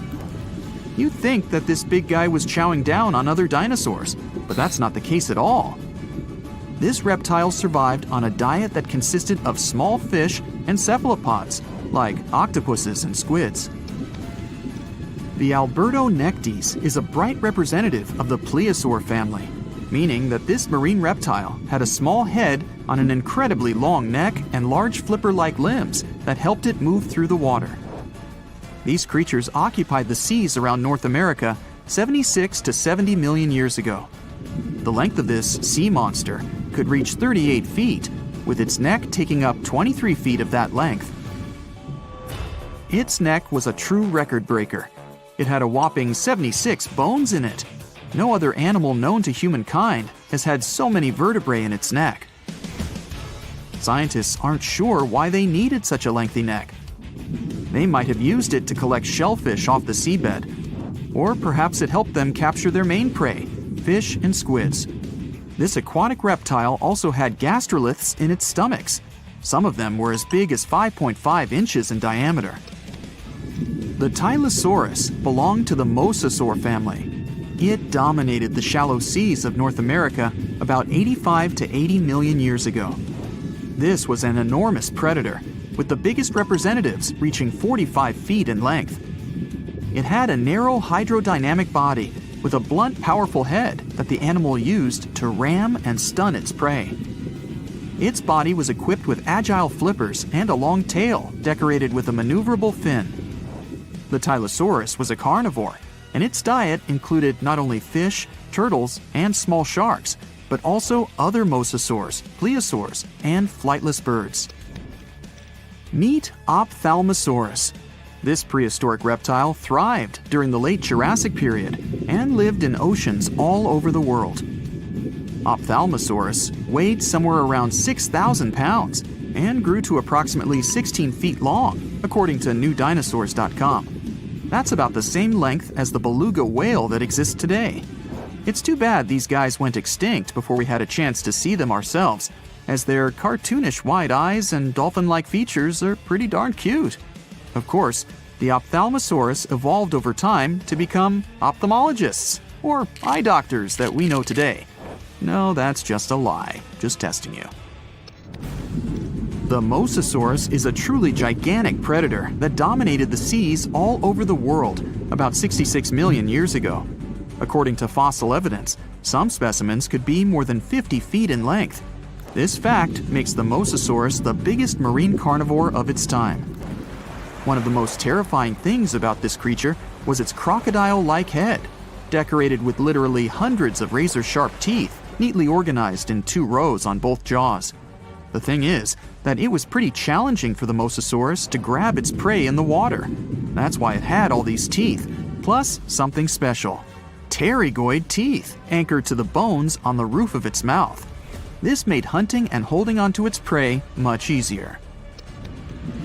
The Styxosaurus belonged to the plesiosaur family and lived during the late Cretaceous period, around 85 to 70 million years ago.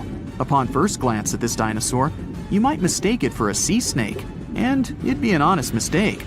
Styxosauruses were about 35 feet in length, but over 16 feet of that consisted just of their long snake-like neck.